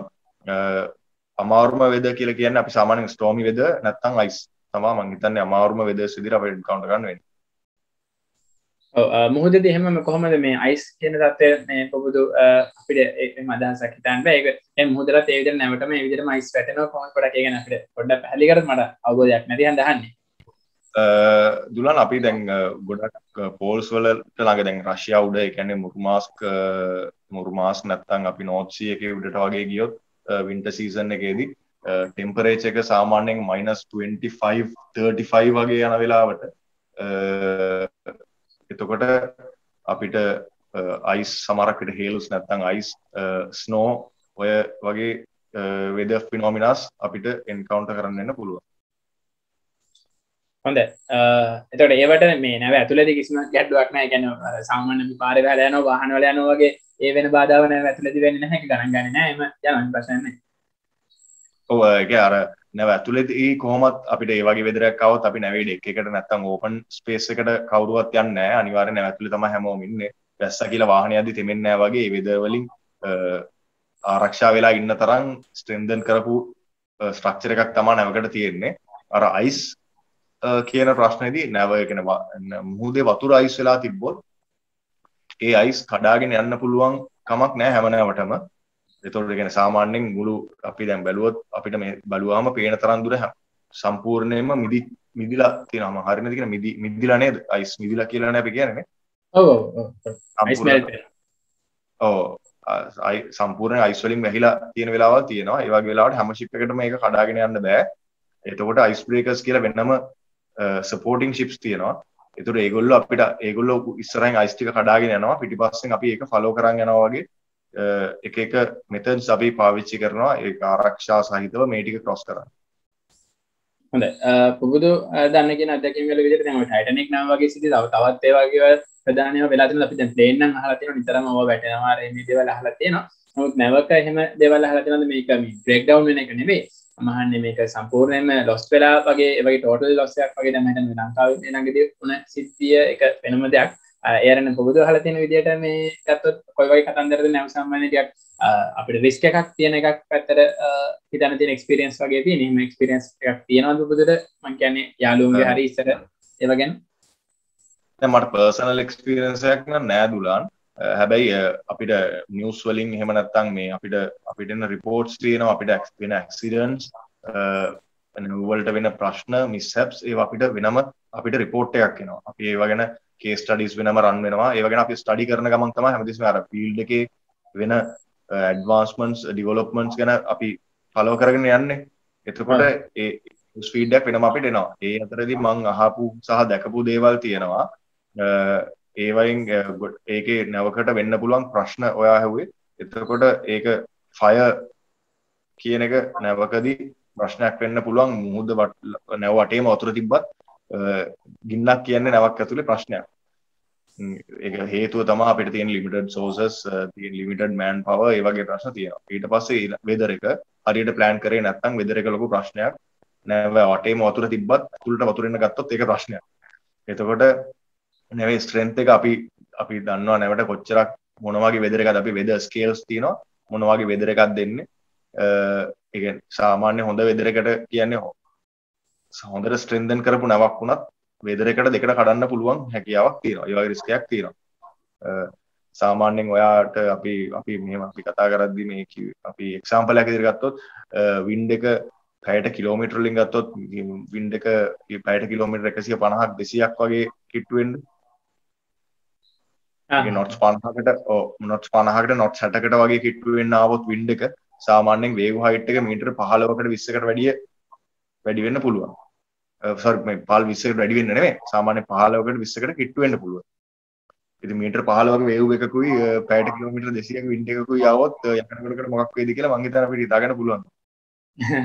අනිවාර්යයෙන්ම එහෙම දෙයක් නම් අපි මේ බලාපොරොත්තු වෙන්නේ නැහැ කොහොමද මේ මම තව පොඩි මොනවදිස්සම වෙන දේවල් නෙමෙයි හරිම රෙයා කේසස් හරිම හදිසියෙන් වෙන දේවල් මේක මම කිව්වේ මට පර්සනලි එහෙම එක්ස්පීරියන්ස් එකක් නැහැ බෑඩ් වෙදර් එන්කවුන්ටර් කරලා තිබ්බට එහෙම ඉතින් එක්ස්ට්‍රීම් වෙදර් එකක් එන්කවුන්ටර් කරලා නැහැ මම පොදුද අපිට අර මේ ළඟදී වෙච්ච සිදුවීම ලංකාවේ එක නෙමෙයි මම අහන්නේ අර මේ ඇලක නැව බ්ලොක් වීම ගැන ආයතනින් එහාට නැව ටික ඔක්කොම ලොක් වුණා ඒ සිද්ධිය පොඩ්ඩක් කෙටියෙන් එළවල දරුවන්ට පැහැදිලි කරන්න දෙන්න ෆිසික්ස් එක සහ එතන ඉකොනොමික් සයිඩ් එක පුළුවන් තරම් කෙටියෙන් ඔව් ඒක සිද්ධ වුණේ සුවස් කැනල් එකේ ඒ කියන්නේ මහද්වීප දෙකක් මැද්දෙන් තියෙන මේන් කැනල් එකක් ඒක මේ සෝරි මහද්වීප දෙකක් නෙමෙයි මේ මේන් සී ඒරියා දෙකක් ජොයින් කරන මේන් කැනල් එකක් ඒකේ එතනින් නැව් සාමාන්‍යයෙන් දවසකට 100කට හිට වෙන ගණක් මම හිතන්නේ 150ක් විතර වගේ හුවමාරු වෙනවා.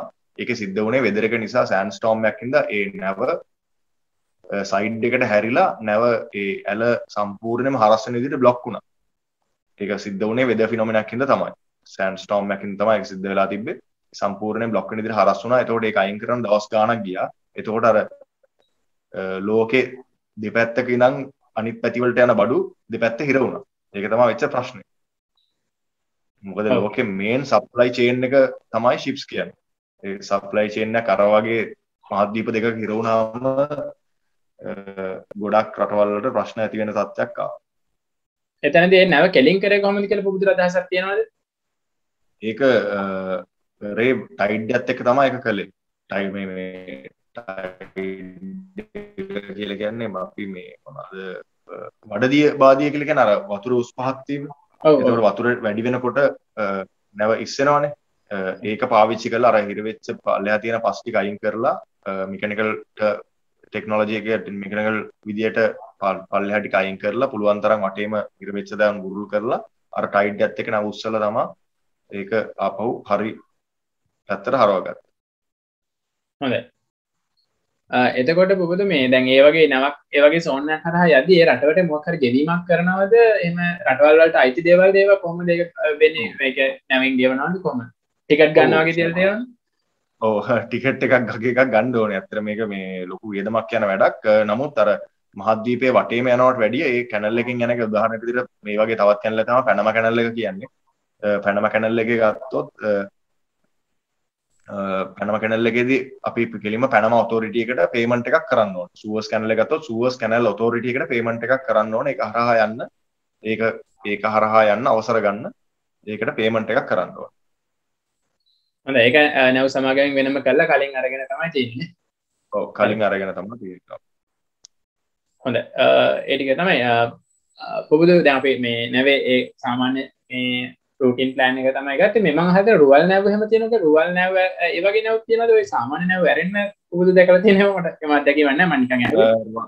ඔව් නෑ දැන් දුලාන් අපිට රුවල් නැව් මම හිතන්නේ ඔපරේට් කරනවා කියලා කමර්ෂියලි. කියන්නේ මේ අර ලෙෂර් වලට අනිවාර්යයෙන්ම තියෙනවා තාමත්. නමුත් මේ බඩු භාණ්ඩ හුවමාරු කරන්න මම හිතන්නේ ඒක මොකද එකක් වෙලාව අනිත් එක අපිට තියෙන ටෙක්නොලොජි එකත් එක්ක අපි දන්නේ ඒ වගේ ටර්ම් එකකට අපි ආපහු යනවා කියලා දැන්ට කමර්ෂියලි අනිවාර්යයෙන්ම පාවිච්චි වෙන්නේ නැහැ රුවල් නැව්. හොඳයි. ඒක ලෙෂර් වලට පාවිච්චි වෙන්නේ. ඔව් ලෙෂර් වලටනේ. සාමාන්‍යයෙන් මේ එහෙම ලෙෂර් නැවක් ගත්තට පස්සේ සාමාන්‍ය උපරිම කාලය කොච්චරක් විතර තියෙනවද පුබුදු අහලා තියෙනවද? මෙච්චර කාලයක් විතර ඔය ට්‍රැවල් කරන එක සීසන් එක සති ගණන්ද මාස ගණන්ද කොහොමද? සාමාන්‍යයෙන් පැසෙන්ජර් එකක් සාමාන්‍යයෙන් සතියක් වගේ තමයි ඒගොල්ලෝගේ සාමාන්‍ය රන් එකක් දවස් 4ක් වගේ තමයි සාමාන්‍ය රන් එකක්. නමුත් පැසෙන්ජර් ෂිප්ස් තියෙනවා මුළු ලෝකෙ වටේම. ඒ කියන්නේ පෝට්ස් 12කින් මුළු ලෝකෙ වටේම රවුමක් අරන් යනවා වගේ එහෙම ෂිප්ස් තියෙනවා. ඒවා සාමාන්‍යයෙන් මාස ගාණක් ගන්නවා. හොඳයි. ඒ ටික තමයි බේසිකලි ඒරෙන පුබුදු අපි දැන් නැවේ පොඩක් අර මානසික තත්ත්වය ගැන තමයි කතා කරන්නේ. නැවක ලයිෆ් එකට කොහොමද අපි මනසෙන් සූදානම් වෙන්නේ කියලා ඒක පොඩක් අරගෙන මට පුලින් පුබුදුගෙන් අහන්න ඕනේ. දැන් මෝද මැදට ගියාම පළවෙනි පාර රෑ වෙද්දී සාමාන්‍යයෙන් මට නම් බය හිතෙනවා. ඒතර බය මොකක්ද හිතුනේ පළවෙනි දවසේ ඔය කියන විදිහට දැන් ට්‍රේනින් පීරියඩ් එකේදී මම හිතන්නේ මෝද මැදට එකන් යන්නේ නැතිනේ නේද? මේ වරායක නෙවෙයි තියෙන්නේ. එතකොට පළවෙනිම අත්දැකීම මෝදත් එක්ක සම්බන්ධයෙන් කොහොමද පැහැදිලි කරන්න බුදු? පළවෙනි දවස නම් දුලන් ඇත්තට මට ඒක හොඳට මතක තියෙන මේ එක්ස්පීරියන්ස් එකක්. මොකද ඒක අපි ඇත්තට බයකට වැඩි එක්සයිට්මන්ට් එකත් එක්ක ලොකු ආසාවක් තමයි තිබ්බේ. අර කවදාවත් නැවකට නැගලා තිබ්බේ නැහැ පළවෙනි පාර යද්දි. පළවෙනි දවසේ මම ඇත්තට නැවට බෝඩ්නේ හොංකොං වලින් නැව ඩිපාච් වුණාම අර ලොකු ඇන්කරේජ් එකක් නැව් 100 ගාණක් ඇන්කර් කරලා තියෙන වටේම ඒ ඇන්කරේජ් එක මැද්දෙන් තමයි අපි ඩිලීට් යන්න තිබ්බේ.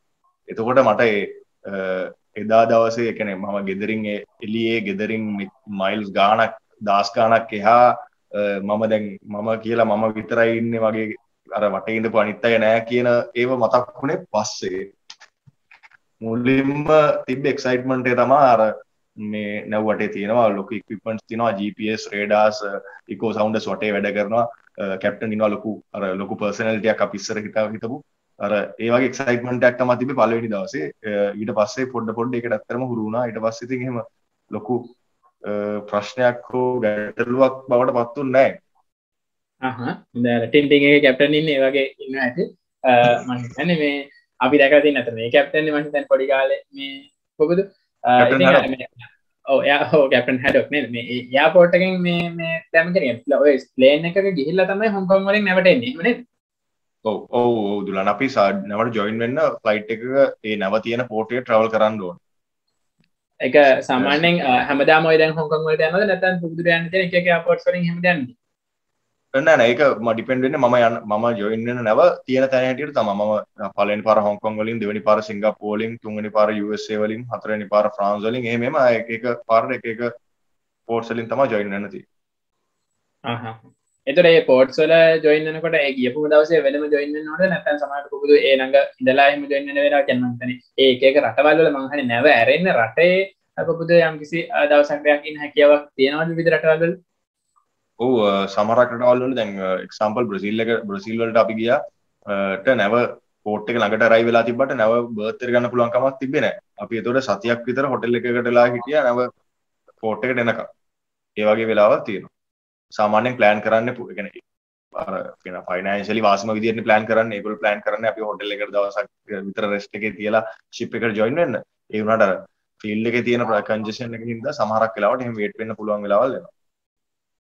ඔව් හොඳයි ඒකත් එක්ක දැන් මේ නැවක ලයිෆ් එකත් මේ අපි ගතට පස්සේ මේ සාමාන්‍ය පොදුව අපිට කිව්වොත් දැන් ප්‍රොෆෙෂනල් ඔය වගේ නැවිගේෂන් ඔෆිසර් කෙනෙක්ට තියෙන සැලරි ස්කේල් එක ගැන අපි කතා කරා අනිත් පැත්තට අපි පොඩ්ඩක් කතා කරමු මේකේ ලීව් ස්කේල් එක කියන්නේ කොයි වගේ ලීව් chart එකක්ද තියෙන්නේ නැත්නම් අපිට නිවාඩු ගන්න පුළුවන් විදිය කොහොමද කියලා පොඩ්ඩක් පොදුව පැහැදිලි කරලා මම අහලා තියෙනවා දැන් මේකේදී මැරේජ් එකේදී මොකක් හරි බෙනිෆිට්ස් තියෙනවද මැරේජ් එකෙන් පස්සේ ලයිෆ් එකේදී දැන් මෙතන පාර්ට්නර් කෙනෙක් ඉන්නවා ඒතර ඒ පාර්ට්නර්ත් එක්ක මම සමහරට අහලා තියෙනවා නැවට යන්න පුළුවන් කියලා කාලයක් ඉන්න පුළුවන් කියලා මොකද මේ පැත්ත පොඩ්ඩක් පැහැදිලි කරලා දැන් ඔය තනි කඩවල නැවකට වෙලා ඉන්න පුළුවන් කියලා හිතමුකෝ එතනින් එහාට දැන් මැරේජ් එකක් එහෙම ආවට පස්සේ එතනින් එහාට කොහොමද මොකද මේක වෙන්නේ මට නිවාඩුත් එක්කලා දෙපැත්ත පැහැදිලි කරමු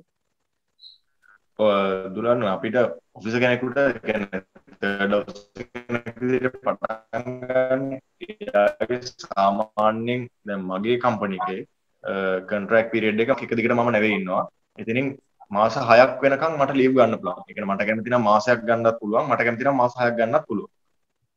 මාස 6කට වැඩිය ඉන්න අවශ්‍යයි නම් මම එක්ස්ප්ලනේෂන් එකක් දෙන්න ඕන. අයි මම මෙච්චර දිග ලීව් එකක් ගන්න එක. එතකොට ඒක සම්පූර්ණ මේ ප්ලෑනින් පාර්ට් එකේ තියෙන මගේ අතේ. සෙකන්ඩ් ඔෆිසර් කෙනෙක් වුණාම හෝ චීෆ් ඔෆිසර් කෙනෙක් වුණාම කැප්ටන් කෙනෙක් වුණාම මේ කොන්ට්‍රැක්ට් පීරියඩ් එක අඩු වෙනවා. එක්සැම්පල් චීෆ් මේට් කෙනෙක්ට මාස 4යි. කැප්ටන් කෙනෙක් කොන්ට්‍රැක්ට් එකේ මාස 3යි. එතකොට වැඩ කරන කාලය තමයි ඒක මාස 4යිද 3යිද කියලා ඩිපෙන්ඩ් වෙන්නේ. ලීව් ගන්න කාලය මම කැමති නම් මට ගෙදර ඉන්න පුළුවන්. ඒක කම්පැනි එකත් එක්ක ඇග්‍රී වෙන්නයි තියෙන්නේ. එතකොට මේ කොන්ට්‍රැක්ට් සයින් කරනවා කියන්නේ දැන් මේ ටිකට්ස්ට සයින් කරනවා වගේ කොන්ට්‍රැක්ට් සයින් කරනවා. එතකොට දැන් පොදුවේ කොන්ට්‍රැක්ට් ඉවරනොත් පොදුවේ එකෙන් අයින් වෙනවද නැත්නම් වෙන කම්පැනියක් වාගෙන ආයන්න ඕනේ නැත්නම් ඒගොල්ලෝ අනිවාර්යෙන් පොදුව ගන්නවද? කොහොමද ඒ ගැන පොඩ්ඩක් කිව්වොත්? ඔව් ඒකත් මම වැඩ කරන කම්පැනි එකේ මම එකම කම්පැනි එකේ තමයි කැඩට් කාලේ ඉඳලා අද වෙනකම්ම මම වැඩ කරන එක කම්පැනි එකකට ඒ කම්පැනි එකේ තියෙන අපි permanently employed on contract basis. ඒ කියන්නේ අපිව permanently ඒගොල්ලෝ employ කරනවා. නමුත් අපි අර contract එක නැත්තම් නැවේ වැඩ කරන කාලයට පමණයි අපිට ගෙවීම සිද්ධ කරන්නේ. එතකොට ඒගොල්ලෝ දැන් මගේ නිවාඩුව ඉවරුනහම ආපහු පාරක් මම කලින් වැඩ කරපු කම්පැනි එකට තමයි යන්නේ. එතකොට මම ගන්න ලීව් එක මම ඩිසයිඩ් කරනවා මාස 3ක් ගන්නවද මම මාස 5ක් ගන්නවද මම මාස 6ක් ගන්නවද කියලා. වැඩ කරන කාලය මගේ රෑන්ක් එකත් එක්ක ඩිපෙන්ඩ් වෙනවා. හරි හරි. ඒ කියන්නේ රෑන්ක් එක ඉහළට යන්න නිවාඩු ගන්න කාලය අඩු වෙනවද වැඩ කරන කාලය අඩු වෙනවද? වැඩ කරන කාලය අඩු වෙනවා. නිවාඩු ගන්න කාලය මට ඩිසයිඩ් කරන්න පුළුවන්. මට කැමති නම් මාස 3ක් වැඩ කරලා කැප්ටන් කෙනෙක්ට කැමති නම් මාස 3ක් වැඩ කරලා මාස 3ක් ලීව් ගන්න පුළුවන්. කැප්ටන් කෙනෙක් කැමති නම් මාස 3ක් වැඩ කරලා මාස 4ක් ලීව් ගන්න පුළුවන්. එහෙමත් නැත්නම් එයාට මාස 3ක් වැඩ කරලා මාස 6ක් ලීව් ගන්න පුළුවන්. ඒක සම්පූර්ණයෙන්ම එයාගේ අතේ තමයි ඒක තියෙන්නේ. හරි. මාස 3ේම දෙකක් එක දිගට වැඩ කරන්න බැරිද? එහෙමනම් වැඩ කරන්න බැරි වෙයි මං හිතන්නේ. මම ඒක ඇත්තටම හිතලා නැහැ මේක වාර වැඩ ගන්න පුළුවන්ද කියලා. මං හිතන්නේ නැහැ කැප්ටන් කෙනෙක් මාස 3කට වැඩිය ඉන්න කැමති වෙයි කියලා. මොකද ඒ තියෙන ප්‍රෙෂර් එකත් ඒ තියෙන වැඩ ගොඩත් එක්ක මොකද එක දවසක්වත් මේ මාස 3 ඇතුළත එක දවසක්වත් ලීව් එකක් නැහැ. ඊපස්සේ දවස් 30ම පැය ඒ වැඩ කරන පැය ගාන සම්පූර්ණයෙන් වැඩ කරන්න ඕන. එතකොට ඊට ඒ කොන්ට්‍රැක්ට් පීරියඩ් එකටත් වැඩිය සාමාන්‍යයෙන් උඩරිම මාසයක් හෝ එකමාරක් වැඩ කරන්න අපි ඇග්‍රී වෙන්න පුළුවන්. නමුත් ඊට වැඩිය දැන් එක්සැම්පල් මම ගත්තොත් මගේ කොන්ට්‍රැක්ට් එකේ මාස 5යි ඉතින් මම මාස 6ක් දක්වා මට වැඩ කරන්න කියලා ඒගොල්ලෝ රික්වෙස්ට් කරොත් මම වැඩ කරනවා. නමුත් ඊටත් වැඩිය වැඩ කරන්න වුණොත් ටිකක් හිතලා බලන්න වෙනවා ඒක. බලන්න හොඳයි. අර දැන් පුදුපුදු කිව්වා එතනදී අර නැමක වැඩ කරනකොට පොඩක් ප්‍රෙෂර් එකක් තියෙනවා කියලා. ඒ ප්‍රෙෂර් එක දැන් අපිට එළියේදී තේරෙන්නේ නැහැ. අතුරින් කියන තමයි තේරෙන්නේ. මොකද ඒ ප්‍රෙෂර් කියලා කිටීම් පොඩක් කිව්වොත් මම නැව ගැස්සෙනවද? මොකද මේ මුහුද දිහා බලන් ඉන්නකොට අමාරුද? ඒක මොකක් හරි දෙයක් ඇති මං හිතන්නේ මේකේ නැව කියන්නේ ඔය මුහුදු ජීවිතේ ඇයි එතනදී මේ පොඩක් එක ඩල් වෙන්නේ සිග්නල් ලොස් එකක්ද? අපි දන්නවා දැන් කනෙක්ට් වෙන්න නම් පුළුවන් මම හිතන්නේ සිග්නල් හතර තියෙනවා නම් ඒ අරෙන්න පොඩක් ඉතින් අපේ පවුලෙන් ඈත් වෙලා තමයි ඉන්නේ. හිතන්න පිටරටක ඉන්නවා කියලා. සාමාන්‍ය පිටරටක අවුරුදු 2-3ක් ඉන්න අය ඉන්නවනේ. අවුරුදු 5 ඉන්න අය ඉන්නවනේ. ඉතින් නවකයි පිටරටකයි එතන පුදු අපිට එළියෙන් දකින්න හන්ද අපි එහෙම අහන්නේ. මොකක්ද ඒක වෙනස? දුලන් ඒක මේ අර ඔයා කියපු කනෙක්ෂන් ප්‍රශ්න නම් දැන් ගොඩක් දුරට අඩුයි. අඩුයි කියලා කියන්නේ අපිට දැන් ලෝකේ ඕනම තැනක ඉන්ටර්නෙට් පාවිච්චි කරන්න පුළුවන් නිසා නෑ. ගෙදරට කතා කරන එක එහෙමත් නැත්නම් තමන්ගේ බිලවුඩ් මෙම්බර්ස්ලට කතා කරන එක එච්චර ලොකු ප්‍රශ්නයක් නෙමෙයි. දැන් අපිට ඕන වෙලාවක වීඩියෝ කෝල් එකක් නැත්නම් වොයිස් කෝල් එකක් ගන්න පුළුවන් කම තියෙනවා දැන් තියෙන ඇප්ලිකේෂන් එකේ ඉන්ටර්නෙට් කනෙක්ෂන් එකත් එක්ක. අර ප්‍රෙෂර් එක කියලා මම කිව්වේ ජොබ් ප්‍රෙෂර් එක මේන්ලි අපිට වැඩ කරන්න තියෙන්නේ දැන් නැවිගේෂන් ඔෆිස් කෙනෙකුට නම් වැඩ කරන්න තියෙන්නේ වොච් එක පැය 8ක් ඊට පස්සේ ඩෙක් වර්ක් පැය එකමාරක් හෝ දෙකක් සාමාන්‍යයි. එතකොට අපි ගත්තොත් එහෙම මේ සාමාන්‍යයෙන් පෝට් එකකට හෝ වෙන මොකක් හරි වෙන ඉන්සිඩන්ට් එකක් වුණොත් පැය 24ක් හරි 48ක් හරි එක දිගට වැඩ කරන්න වෙන්නත් පුළුවන්. එතකොට අර එන ටෙක්නිකල් හරි එහෙම නැත්නම් එන අර එදා එන වර්ක් ලෝඩ් එක තමයි බැලන්ස් කරන්න තියෙන්නේ. තියෙන්නේ ජොබ් ප්‍රෙෂර් එක තමයි මේන්ලි තියෙන්නේ. මොකද අපි වැඩ කරන්නේ පොඩි ක්‍රූ එකක්. ඒ කියන්නේ මේ ලිමිටඩ් ගාණක් නෑ. මම ඔයාලට කිව්වා 24ක් විතර ඉන්නේ. එතකොට අර එකම මූණු 24ත් එක්ක මාස 4ක් විතර එක දිගටම මූණාම ඒක ඇතුලේ පොඩි ෆ්‍රික්ෂන් එකක් තියෙනවා. මම හිතන්නේ ඒක තේරුම් ගන්න පුළුවන් කියලා. මොකද ඊට පස්සේ කෝඩ්ස් වලට ගියාම එතනත් වෙනම කට්ටියක් එක්ක අපිට එකපාර ඉන්ටරැක්ට් කරන්න වෙනවා. ඊට පස්සේ ඒගොල්ලොත් එක්ක වැඩ කරන්න ඕනේ. ආපහු අපි එතනින් අයින් වෙලා ඊළඟ පෝට් එකට යන්න ඕනේ. එතෙන්ද ගියාම තවත් කට්ටියක් අපිට තවත් රික්වයර්මන්ට්ස් ටිකක් තියෙනවා ෆුල්ෆිල් කරන්න. ඒ ටික කරන්න ඕනේ. ඊට පස්සේ ආපහු සේල් අවුට් වුණාම සමහරකට ඉදිරියට ප්‍රශ්නයක් වෙන්න පුළුවන්. නැත්නම් අපිට වෙන මොකක් හරි ප්‍රශ්නයක් වෙන්න පුළුවන්. අර ඒ වගේ දේවල් එක්ක වැඩ කරද්දී අර ජොබ් එකෙන් එන ප්‍රෙෂර් එක ගැන තමයි මම ඔයාලට මෙන්ෂන් කරේ. මාස 4ක් 5ක් ඉඳියම ඒක රෑන්ක් එකකට ඇති වෙයි කියලා. හොඳයි අපිට පැහැදිලි. මේ ඉතින් පොබුද මම අන්තිම ප්‍රශ්න දෙක තමයි මේ ඇවිල්ලා ඉන්නේ. දැන් අන්තිම ප්‍රශ්නේ කලින් ප්‍රශ්නේ මම මේ කතා කරන්නේ පොබුද A level ළමයට කොහොමද දැන් මේක යෝජනා කරන්නේ? මෙයාට සජෙස්ට් කරන්නේ මට මේක බය නැතුව මෙහෙම ඇවිල්ලා මේක කරගෙන යන්න. මේක ස්ටේබල් ෆීල්ඩ් එකක්ද? මේක එකපාරට වැටෙන ෆීල්ඩ් එකක්ද? සැලරි නැති වෙලා අයින් කරනවද? අර ඒ ප්‍රශ්න තියෙනවා. එන නොතන ඇඩ්වෙන්චරස් ෆීල්ඩ් එකක් කියලා මට තේරෙනවා. මමත් ආසයි දැන් පුළුවන් නම් එහෙම කෙනෙක් වෙන්න පුළුවන් නම් ආපස්සට ගිහිල්ලා ඉතින් මේ මොකද එක රටවල් වලට යන්න පුළුවන් නැවත එක කාලයක් ඉන්න පුළුවන්. ඒක ඉතින් දෙපැත්තම තියෙනවා. දෙපැත්තම තියෙනවා කියලා මට තේරෙනවා. නමුත් පොදු A level ළමයට දැන් උතන්ට ගිහිල්ලා ඉන්න නිසා ඒ යෝජනා කරොත් මේ සමහරක් අර ජොබ් සැටිස්ෆැක්ෂන් එක කියලා දෙයක් තියෙනවානේ. මේ ජොබ් එකේ ඉන්න කියලා. ඒත් පොදු ඒ ගැන මොකද දකින්නේ A level ස්ටුඩන්ට් කෙනෙක් උතන්ට එනවා නම් පොදු ඒක රෙකමන්ඩ් කරන්නේ කොයි විදිහටද? දුලා මම ඉස්සෙල්ලා මෙන්ෂන් කරා එකෙන් වැරදි අදහසක් ගන්න එපා. මේක හරි ප්‍රෙෂරයිස්ඩ්, මේක ඔලුව උස්සන්න බැරි මහා ලොකු මේ ප්‍රශ්න ගොඩක් තියෙන ෆීල්ඩ් එකක් විදියට නෙමෙයි තියෙන්නේ. ඇත්තටම මේ අර හැම ජොබ් එකක් කරද්දීම වගේ ප්‍රශ්න තියෙනවා, ප්‍රෙෂර් එකක් තියෙනවා. ඒ වගේම මේ ජොබ් එක කැමැත්තෙන් කරනවා නම් මේක එන්ජොයි කරන පාර්ට් එකකුත් තියෙනවා. මේ A level කරන ළමයෙකුට නැත්නම් A level කරන කෙනෙකුට නම් මම කියන්නේ මුලින්ම එයා කැමැති මොකටද කියලා ඩිසයිඩ් කරන්න. ඒ කැමැත්ත ඇතුලේ තියෙනවා නම් අර මම මුලින් කිව්වා වගේ චැලෙන්ජස් ගන්න කැමැත්ත, පොඩ්ඩක් වෙනස් විදිහේ වැඩක් කරන්න, අන්තිමට ඩෙස්ක් එකකට සෙටල් වෙන්න අකමැත්තක් එහෙම තියෙනවා නම් මම හිතනවා අනිවාර්යයෙන්ම මේ ෆීල්ඩ් එක හොඳයි කියලා. හේතුව පළවෙනි එක එක දවසට එන්කවුන්ටර් කරන්න තියෙන වෙනස්ම සිද්ධි. අපි ඉන්නේ වෙනස්ම තැනක, වෙනස්ම වෙදර එකක්, වෙනස් දෙයක්කට තමයි අපිට හැමදාම ෆේස් කරන්න තියෙන්නේ. එතකොට ඊට පස්සේ මේ වෙනසම තමයි සමහරක් වෙලාවට ප්‍රෙෂර් එක වෙන්නේ. නමුත් අර හැමදාම වෙනස් දෙයකකට ෆේස් කරන්න තියෙන එක මම හිතනවා හොඳ දෙයක් කියලා. ඊට පස්සේ සැලරි එක මම හිතන්නේ ලංකාවේදී අපිට සාමාන්‍ය අර 8-5 ජොබ් එකකින් මේ earn කරන ගානට වැඩිය satisfy වෙන්න පුළුවන් ගාණක් earn කරන්න පුළුවන්. ඒ වගේම මේකේ තියෙන plus point එක අපි වැඩ කිව්වහම පැය 24ම 24/7 වැඩ වගේම අපි වැකේෂන් කියලා කිව්වම 24/7 වැකේෂන් මගේ දුලන අපි පර්සනලි ආශ්‍රය කරන ඉඳ දන්නවා මම ගෙදර ආවම ගෙදර තමයි වෙන වැඩක් නැහැ අර ඒ වැකේෂන් එකේ ඒ තියෙන chance එකක් තියෙනවා ඊට පස්සේ job satisfaction එක පැත්තෙන් ගැන ඔය අහපු නිසා මං හිතන්නේ salary එකම satisfy වෙන්න එක හේතුවක් වෙයි ඒ අරෙන්න අර අපිට කරන්න තියෙන task එක ගැන ආසාවෙන් කරනවා නම් මං හිතන්නේ ඒ satisfy වෙන්න ලේසියෙන්ම satisfy වෙන්න පුළුවන් field එකක් තමයි මේක. හොඳයි. මම තව ඒකත් එක්ක පොඩි අතුරු ප්‍රශ්නයක් එතනදී මතුණා මේ අර අපි නැවට අපි විතර දැනන්න පුළුවන් නැත්නම් අපේ පාර්ට්නර් කෙනෙක් ඉන්නවා නම් යාව කැම්පස් කාර්ය මැරේජ් එකෙන් පස්සේ එකගෙන යන්න කියාවක් කියනවාද තව එකක් විශ්‍රාම වැටුපක් හරි ඒ වගේ EPF එකක් හරි මොකක් හරි ඒ වගේ අපි දැන් හිතමු වයසට ගිහිල්ලා අපි දැන් ඔය නැවෙන්නේ දැන් කාලෙකදී අපි අයින් වෙනකොට අවුරුදු 40 ඉඳන් 45 අයින් වෙන සීමාවක් තියෙනවා එතනින් එහාට ඔබට දකින්න ඔය ලයිෆ් එක කොහොමද ගත වෙන්නේ අපිට මේ වගේ තැනකට සෙට් වෙලා ඉන්න පුළුවන් නැත්නම් අපිට මෙහෙම එකක් හම්බ වෙන්න නිසා ආයි ජොබ් එකක් කරන්න ඕනේ නැහැ ඕක ඉවර වෙන්නේ කොතනද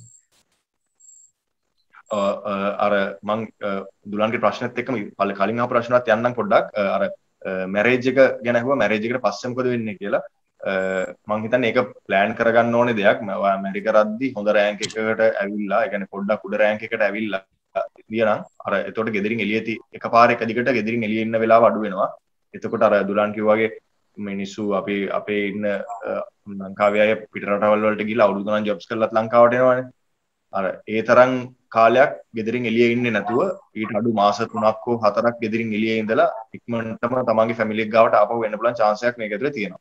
ඊට පස්සේ ඊළඟට දුලන්න හොන්නේ දැන් අපිට මේ කොහොමද මේක කොච්චර කාලයක් කරන්න පුළුවන්ද කියලා. normally අපිට තියෙන්නේ අවුරුදු 60න් පස්සේ මේ job එක කරන එක නවත්තන්න තමයි recommendation එක තියෙන්නේ. ඒ වෙද්දි හොඳ rank එකකට ඇවිල්ලා ඉඳියා නම් ඒ වෙද්දි ගන්න සල්ලි ටික වෙන මොනවා හරි එකකට ඉන්වෙස්ට් කරා නම් අපිට උඩ අර සීනියර් ඒජ් එකේදී අපිට සාමාන්‍ය පීස්ෆුල් ලයිෆ් එකකට යන්න පුළුවන් කියලා මම හිතනවා. ඒ අරෙන්න පෙන්ෂන් එකක්වත් ETF එකක්වත් නැහැ මේ ජොබ් එකේ. මොකද අපි වැඩ කරන්නේ වෙනම රටක වෙනම කම්පැනි එකකට ලංකාව එකකට නෙමෙයි කියලා. එතකොට ඒකත් අර ප්ලෑන් එකක් හදාගත්තා නම් හරි ලංකාවෙත් වෙන රටවලත් ඕනේ තරම් තියෙනවා පෙන්ෂන් ප්ලෑන්ස්. එක ඉන්ෂුරන්ස් කම්පනීස් වලින් එක ඉන්වෙස්ට්මන්ට් කම්පනීස් වලින් දෙන ඒක ලංකාවේ රෙපියුටඩ් ලංකාවේ රෙකග්නයිස් ස්ටේබල් කම්පැනි එකකට පෙන්ෂන් එකේදීත් රජයේ අපි දැන් ගත්තොත් අපේ ඉන්න අයගේ EPF ETF ඒ ඔක්කොම අපෙන් සල්ලි කපාගෙනනේ අපිට දෙන්නේ අපහු. ඒ වගේම අපි ගන්න සැලරි එකකින් ගාණක් පෙන්ෂන් ප්ලෑන් එකකට දෙවුවා නම් ඒ අවුරුදු 60 70 60 පහුවෙද්දී අපිට සොයි වෙන්න ඇති තරම් ෆන්ඩ් එකක් හදාගන්න පුළුවන් කියලා මම හිතනවා. හොඳයි ඒක පැහැදිලි මේ ඒක මට තවත් කෙටි ප්‍රශ්නයක් ආවා මට තන ප්‍රශ්න සමහරක් තියෙනවා මේ කොහොමද ඔහොම වැඩ කරන ගමන් අපිට සුබුතර දැරද මේ පිට රටකට ගිහිල්ලා පිට රටකම දැන් එහෙනම් ඔය කම්පැනි එකෙම වැඩ කරගෙන ඒ රටේ PR එක අරගෙන එහෙම සෙටල් වෙන්න ඔප්ෂන් එකක් ඔබ මොනවා හරි තියනවාද අපි මේ රටේ ඉන්න කැමති නෑ යම් කිසි හේතුවක් හන්දා එතකොට ඒ රටට ගිහිල්ලා අපි දැන් කැනඩා හරි ජර්මන් හරි මොකද ඒ වගේ රටක ඔය කම්පැනි හරහා සෙටල් වෙන්න හැකියාවක් තියෙනවද අපි ඒකට මෙහෙම මේ දුලන් මේ රටේ ඉන්න කැමති නැහැ මේ වෙන රටක ඉන්න අපි වැඩි කැමති. ඔව් හරි. එහෙම වුණොත් ඔව් chance එක තියෙනවා ඕස්ට්‍රේලියා හරි දැන් එක්සැම්පල් ඕස්ට්‍රේලියා යනවා නම් ඕස්ට්‍රේලියාවේ මේ එක්සෑම්ස් වලටම පැරලල් ඕස්ට්‍රේලියා මොකද මම වාට කියන්නේ අපි මුලින්ම අපි මේ ගන්න ලයිසන් එක ගන්නේ රජයෙන් දෙන ලයිසන් එකක් තමයි මේ ගන්න කියලා. ඒ වගේම ඕස්ට්‍රේලියන් රජයෙන් අපිට ඒ රජයේ දෙන බලපත්‍රය ලබා ගන්න ඕනේ. එතකොට මේ ලයිසන් එක ගන්න එහෙ තියෙන එක්සෑම් එක කරන්න ඕනේ ගිහින්. එතකොට මේ එක්සෑම් එක පෙන්නලා මෙහෙ කරපු එක්සෑම් එක පෙන්නලා ඒගොල්ලන් ගාව තියෙන ප්‍රොසෙස් ෆලෝ කරලා එහෙ එක්සෑම් එකක් කරන්න ඕනේ. එහෙම නැත්නම් කෙලින්ම අපිට පුළුවනි මෙහෙ කැඩට්ෂිප් එක කරලා මෙහෙන් කැඩට්ෂිප් එක කම්ප්ලීට් කරගෙන ඔෆිස් එක්සෑම්ස් කෙලින්ම වෙන රටක කළා නම් එතකොට කෙලින්ම ඒගොල්ලොන්ගේ ලයිසන් එක අරගෙන ඒ රටෙන් එළියට එන නැවිගේටර් කෙනෙක් විදියට සේල් කරන්න පුළුවන් chance එක තියෙනවා. ඒරෙන් ඔෆිස් කෙනෙක් වුණාට පස්සේ දැන් බුදු වගේ තත්ත්වයක ඉඳගෙන එහෙම රටකට මයිග්‍රේට් වෙන්න හැකියාවක් තියෙනවා. ඔව් එහෙම හැකියාවක් තියෙනවා. නමුත් මම කරන ජොබ් එක මෙහෙ ගිහලා කරන්න අවශ්‍ය නම් ආපහු පාරක් එහෙ ලයිසන් එක අපි ගන්න ඕනේ. ඒතකොට ඒකට ඒ එක්සෑම් එක කලින් ගෙවලා ඒ එක්සෑම් එක කරලා තමයි ලයිසන් එක ගන්න ඕනේ. හරි. ඒ රටේ වෙනම ලයිසන් එකට ඒ කෝස් එක බේසික් ඉඳන් යන්න ඕනේ. යන්න ඕනේ. ඔව්. අර බිඳුවෙන්ම පටන් ගන්න අවශ්‍ය නැහැ. ඊට වැඩි උඩ තැනකින් වෙගෙන ඔෆිස් කෙනෙක් විදිහට සේල් කරලා තියෙනවා එක්ස්පීරියන්ස් එක වෙන්නලා එතන ඉඳන් පටන් අරගෙන කරන් යන්න පුළුවන් ගොඩක් රටවල. එහෙම පුබුදු දාන්න කියන චරිත කිහිපයක් තියෙනවද නැත්නම් එහෙම වෙන්නේ නැහැ සාමාන්‍ය මේක තමයි ලංකාවේ ඉඳන් එහෙමද වෙන්නේ අපිට පැරලල් අයම කීප දෙනෙක් ඉන්නවා. ඒක එක්සැම්පල් එකක් අපිත් එක්කම ඉගෙන ගත්ත කෙනෙක් ඉන්නවා. එයා කරේ අපිත් එක්ක ඉගෙනගෙන කැඩෙට් වෙනකන් ඉගෙනගෙන අපි අර පළවෙනිම ඔෆිස් එක්සෑම් එක තියෙනවානේ. ඒකට කෙලින්ම වෙන රටකට ගියා. ඔස්ට්‍රේලියාව වලට ගියේ. එයා ඔස්ට්‍රේලියන් එක්සෑම් එක කෙලින්ම මෙහෙ ඔස්ට්‍රේලියා එක්සෑම් එක කළා. එක්සෑම් එක කරලා එහෙම සෙටල් වුණා. දැන් එයා සේල් කරන්නේ එහෙ ඉඳන් තමයි සේල් කරන්නේ. තවත් මගේම බැච්මේට් කෙනෙක් ඉන්නවා. එයා දැනට නිව්සීලන්ත වල ඉන්නේ. එයා මෙහෙදී මම වගේම නැවිගේෂන් ඔෆිසර් කෙනෙක් විදිහට ට්‍රේන් වුණා. ඊට පස්සේ නිව්සීලන්ත වල දැන් ඉන්නේ හාබර් එකේ ඒ හාබර් එක මොනවාද ඒකට කියන හාබර් මාස්ටර් ගාව තමයි එයා ඉන්නේ. ඩිපියුටි හාබර් මාස්ටර් කෙනෙක් වගේ තමයි මම හිතන්නේ වැඩ කරන්නේ. හරියට මම රෑන්ක් එක මතක නැහැ. මෙහි ක්වොලිෆිකේෂන් එකෙන් එහෙ ජොබ් එකට ඇප්ලයි කරලා හාබර් එකට සම්බන්ධ ජොබ් එකක් තමයි කරන්නේ. හොඳයි. ඒ වගේ chance තියෙනවා. ඒගේ විවිධ පැතිවලට යන්න පුළුවන්. ඒ කියන්නේ මේක කවදාත් මේ ජොබ් එක නීරස වෙන්නේ නැහැ. මොකද විවිධ රසවල් බලන්න පුළුවන් හැකියාවල් තියෙනවා මේක හරහා දිගින් දිගටම ගිහිල්ලා නේද? හොඳයි. ඒක පැහැදිලි මේ අපිට සියලු විස්තර ටික පැහැදිලි. ඉතින් බුදුගේ වටිනා කාලේ අපි අද වැඩසටහන වෙනුවෙන් වෙන් කරා. මම හිතන්නේ සෑහෙන කාලයක් අපි ගත කරා. බුදුගේ වටිනා අදහස් මේ හැංගිච්ච අදහස්. ඒ කියන්නේ එච්චරම සමාජයේ උඩට මතුවෙන්නේ නැහැ. සාමාන්‍යයෙන් මේකට මොනොපොලි එක සීමාවකට සෙට් වෙච්ච එක ප්‍රදේශයකට විතරක් කියන්නේ ෆැමිලි ටයිප් එකකට විතරක් මේ ආවෙන්නේ එකක් වගේ තමයි තියෙන්නේ. නමුත් මේ සියල්ලම මේක තුළ අපි කතා වෙච්ච නිසා ඕනෑම මට්ටමේ කෙනෙක්ට යම්කිසි ආරම්භක ආයෝජනයක් හරහා පොඩි ඉන්වෙස්ට්මන්ට් එකක් හරහා මේකට ඇවිල්ලා එතනින් හට සක්සස් වෙන්න පුළුවන් කියන එක තමයි මට පැහැදිලි වුණේ පුබුදුගේ අදහස් හරහා. ඉතින් පුබුදු අවසාන වශයෙන් පුබුදු කිව්වොත් ඒ ලෙවල් ළමයෙක්ට අයියා කෙනෙක් විදිහට දැන් ওই වගේ තැනකට ගිහිල්ලා ඉන්න කෙනෙක් විදිහට ඔය ෆීල්ඩ් එක සම්බන්ධයෙන් විතරක් නෙවෙයි ජීවිතය සම්බන්ධයෙන් පුබුදු දකින්න දරන මතය මොකක්ද අම්මලා තාත්තලා ඉන්නවා වගකීම් තියෙනවා ඔය වගේ කාලෙනකොට පුබුදුරත් එහෙම දේවල් තියෙනවා ඒක සම්බන්ධයෙන් අවසානයේ පුබුදු හැරලා බලනකොට පුබුදුගේ අවුරුදු 30ක කිහිපයකේ ආසන්න ජීවිතය ගැන මේ දැන් ඉන්න තත්ත්වෙත් එක්කලා අර ඒ ලෙවල් කාලේ ගැන හිතලා බැලුවොත් ඒ ගත්ත තීරණ ඒ කාපු කටුත් එක්කලා අද ඉන්න තැනත් සම්බන්ධ කරලා අපේ ඒ ලෙවල් ළමෙක්ට පොඩි පණිවිඩයක් දීලා අපි අවසන් කරගමු. ඔව් දුලන් මම හිතනවා මං අනිත් ගොඩ දෙනෙක් තෝරගන්න නැති ෆීල්ඩ් එකක් තෝරගත්තේ මුලදී මට ගොඩ දෙනෙක් කිව්වා මැයි මේ වගේ ෆීල්ඩ් එකකට යන්නේ කි වගේ ප්‍රශ්න ඇහුවා මොකද මම දන්න හෝ මට සම්බන්ධ කිසි කෙනෙක් මේ ෆීල්ඩ් එකේ ඇත්තටම නැහැ ඒක නිසා මට මම ගොඩ දෙනෙක් ඇහුවා ඇයි මේ වගේ ජොබ් එකකට යන්නේ කියලා මොකද මේ ලංකාවේ තියෙන තාමත් බොහෝ දුරට තියෙන මේක ගැන තියෙන ආකල්පය ටිකක් මේ ජොබ් එක ගැන තියෙන ආකල්පය ටිකක් වෙනස් එකක් නිසා නමුත් මම හිතනවා මම තෝරගත්තේ හරි නැත්තක් මම තෝරගත්තා කියලා මොකද මගේ වයසේ මමත් එක්ක ඉගෙන ගත්ත සහ මට වඩා දක්ෂතාවයන් තිබුණු අයට වඩා මම හිතනවා මම මේ ෆීල්ඩ් එක තෝරගත්ත නිසා මට මගේ හැකියාවත් එක්ක මට කරගන්න පුළුවන් වුණා කියලා මේ ෆීල්ඩ් එක මම තෝරගත්ත නිසා මේක නොතෝරගත්තේ නැතුව සාමාන්‍ය විදියට ගිහිල්ලා සාමාන්‍ය විදියේ ෆීල්ඩ් එක තෝරගත්තා නම් මට මේ දැනට කම්ප්ලීට් කරපු දේවල් කරගන්න බැරි වෙයි කියලා මම හිතනවා ඒක අර චැලෙන්ජ් එකක් ගන්න පුළුවන් නම් මම හිතන්නේ මේක මේ ෆීල්ඩ් එකේ යන්න පුළුවන් ගොඩක් දුර තියෙනවා දැන් අපි කතා කරේ කැප්ටන් ගාවට එනකම් විතරයි නමුත් එතන නැවක සුපරින්ටෙන්ඩන්ට් කෙනෙක් නැත්නම් නැවක ටෙක්නීෂියන් කෙනෙක් විදියට නැවකට අවශ්‍ය ටෙක්නිකල් දැනුම සපයන කෙනෙක් විදියට තවත් ඉස්සරහට මේ ෆීල්ඩ් එකේ යන්න දුර තියෙනවා ඒ වගේම අර දුලාන්ටි වගේ ගොඩාක් දෙනෙකුට මේ ෆීල්ඩ් එක ගැන දැනුම නැහැ කියන්නේ මේක අර නිතර මූව් වෙන ෆීල්ඩ් එකක් නෙමෙයි sinek.td එකට ගියොත් මම හිතන්නේ හොඳට ඒක ගැන පොඩ්ඩක් තව විස්තර දැනගන්න පුළුවන් නැත්නම් ඒ වගේ මම ඉස්සෙල්ලා කිව්ව ආයතන වලට කතා කරොත් මේක ගැන තවත් දැනගන්න පුළුවන් කියලා ඒ වගේම දුලාන්ට මම තෑන්ක් කරනවා මේ වෙලාවේ මේ අපිට අපේ ආදරණීය ගුරු සහෝදරයා මේ දැනුම කොහෙන් හරි හොයලා ළමයින්ට දෙන්න මේ කරන මේ උත්සාහය ගැන ඇත්තටම මම මේ හරි සතුටු වෙනවා සාමාන්‍යයෙන් අපේ වයසේ අය අපිට දෙයක් කරගන්නවා මිසක් අපි අර සමාජයට හෝ අපිට පල්ලෙහා ඉන්න කෙනෙකුට දෙයක් කරන්න ලොකු try එකක් මෙච්චර try එකක් දෙන්නේ නැහැ සාමාන්‍යයෙන් මොකද අපි දැන් ජීවිතේ පටන් අරගෙන මේ අර progressive වෙලා යන වෙලාවේ තව කෙනෙකුට දෙනවට වැඩිය අපේ දේවල් හදාගන්න මහන්සි වෙන මේ වෙලාවේ මේ කාලේ මේ වගේ දෙයක් කරන්න idea එකක් ඇවිල්ලා මෙච්චර මේ platform එකක් හදාගෙන කරන එක මම ඇත්තටම දුලාන්ට thank කරනවා වගේම wish කරනවා මේක වැඩි දිගටම කරන් ගන්න අපේ කට්ටියට පුළුවන් තරම් මේ වගේ හැංගිච්ච අපි ටච් එකක් දැනුම අරගෙන දෙන්න කියලා. හොඳයි. බොහොම ස්තුතියි. පුබුදු ඒ වටිනා අදහසට මම ගැන කිව්ව අදහසට. ඉතින් මේ මමත් එතනම ඒ ගැන කැමැත්තෙන් තමයි හිටියේ. මම මේ වගේ තවත් ශ්‍රේෂ්ඨ කිහිපයකයි සම්බන්ධ කරගෙන දරුවන්ට මේ වගේ කාර්යයක් කරන්න තමයි සූදානම් වෙන්නේ. මේකෙන් ඉතින් මගේ හිතේ සතුටට ඇතර මේ දේවල් කරන්නේ මේවා. ඉතින් මේ පොබුදු බොහොම ස්තුතියි අපේ වැඩසටහනට සම්බන්ධ වෙනවා. අපි වැඩසටහනට සම්බන්ධ වුණේ පොබුදු ජයසිංහ අපේ මැරයින් සයන්ස් ගැන අපිට කතා කරන්න සිනෙක් ආයතනයේ සම්බන්ධයෙන් සහ එතනින් ඉස්සරහට නැවත ලයිෆ් එක ගැන කතා කරන්න අපි ගොඩක් දේවල් ඉගෙන ගත්තා පොබුදු ජයසිංහත් එක්ක. ඉතින් අපි පොබුදුගේ ඉදිරි අනාගත වැඩ කටයුතු සියලු දේවල් සර්ව ප්‍රකාරයෙන් සාර්ථක වෙන්න කියලා සුබ පතනවා. අපි තවත් දවසක පොබුදුත් එක්ක අවුරුදු 10කින් 15කින් විතර අපි බලමු පොබුදු ඉන්න කැප්ටන් රෑන්ක් එකත් එක්කලා නැත්නම් එතනින් එහාට ගියපු තැනකත් එක්කලා අපි දවසක පොබුදුත් එක්කත් එහෙම කතා කරන්න බලමු. මේ වැඩසටහනත් මතක් කරගන්න ගමන්. එහෙනම් පොබුදු අපිට එක්ක සම්බන්ධ වෙනකොට බොහොම ස්තුතියි. සුබ දවසක්. සුබ දවසක් දොලා.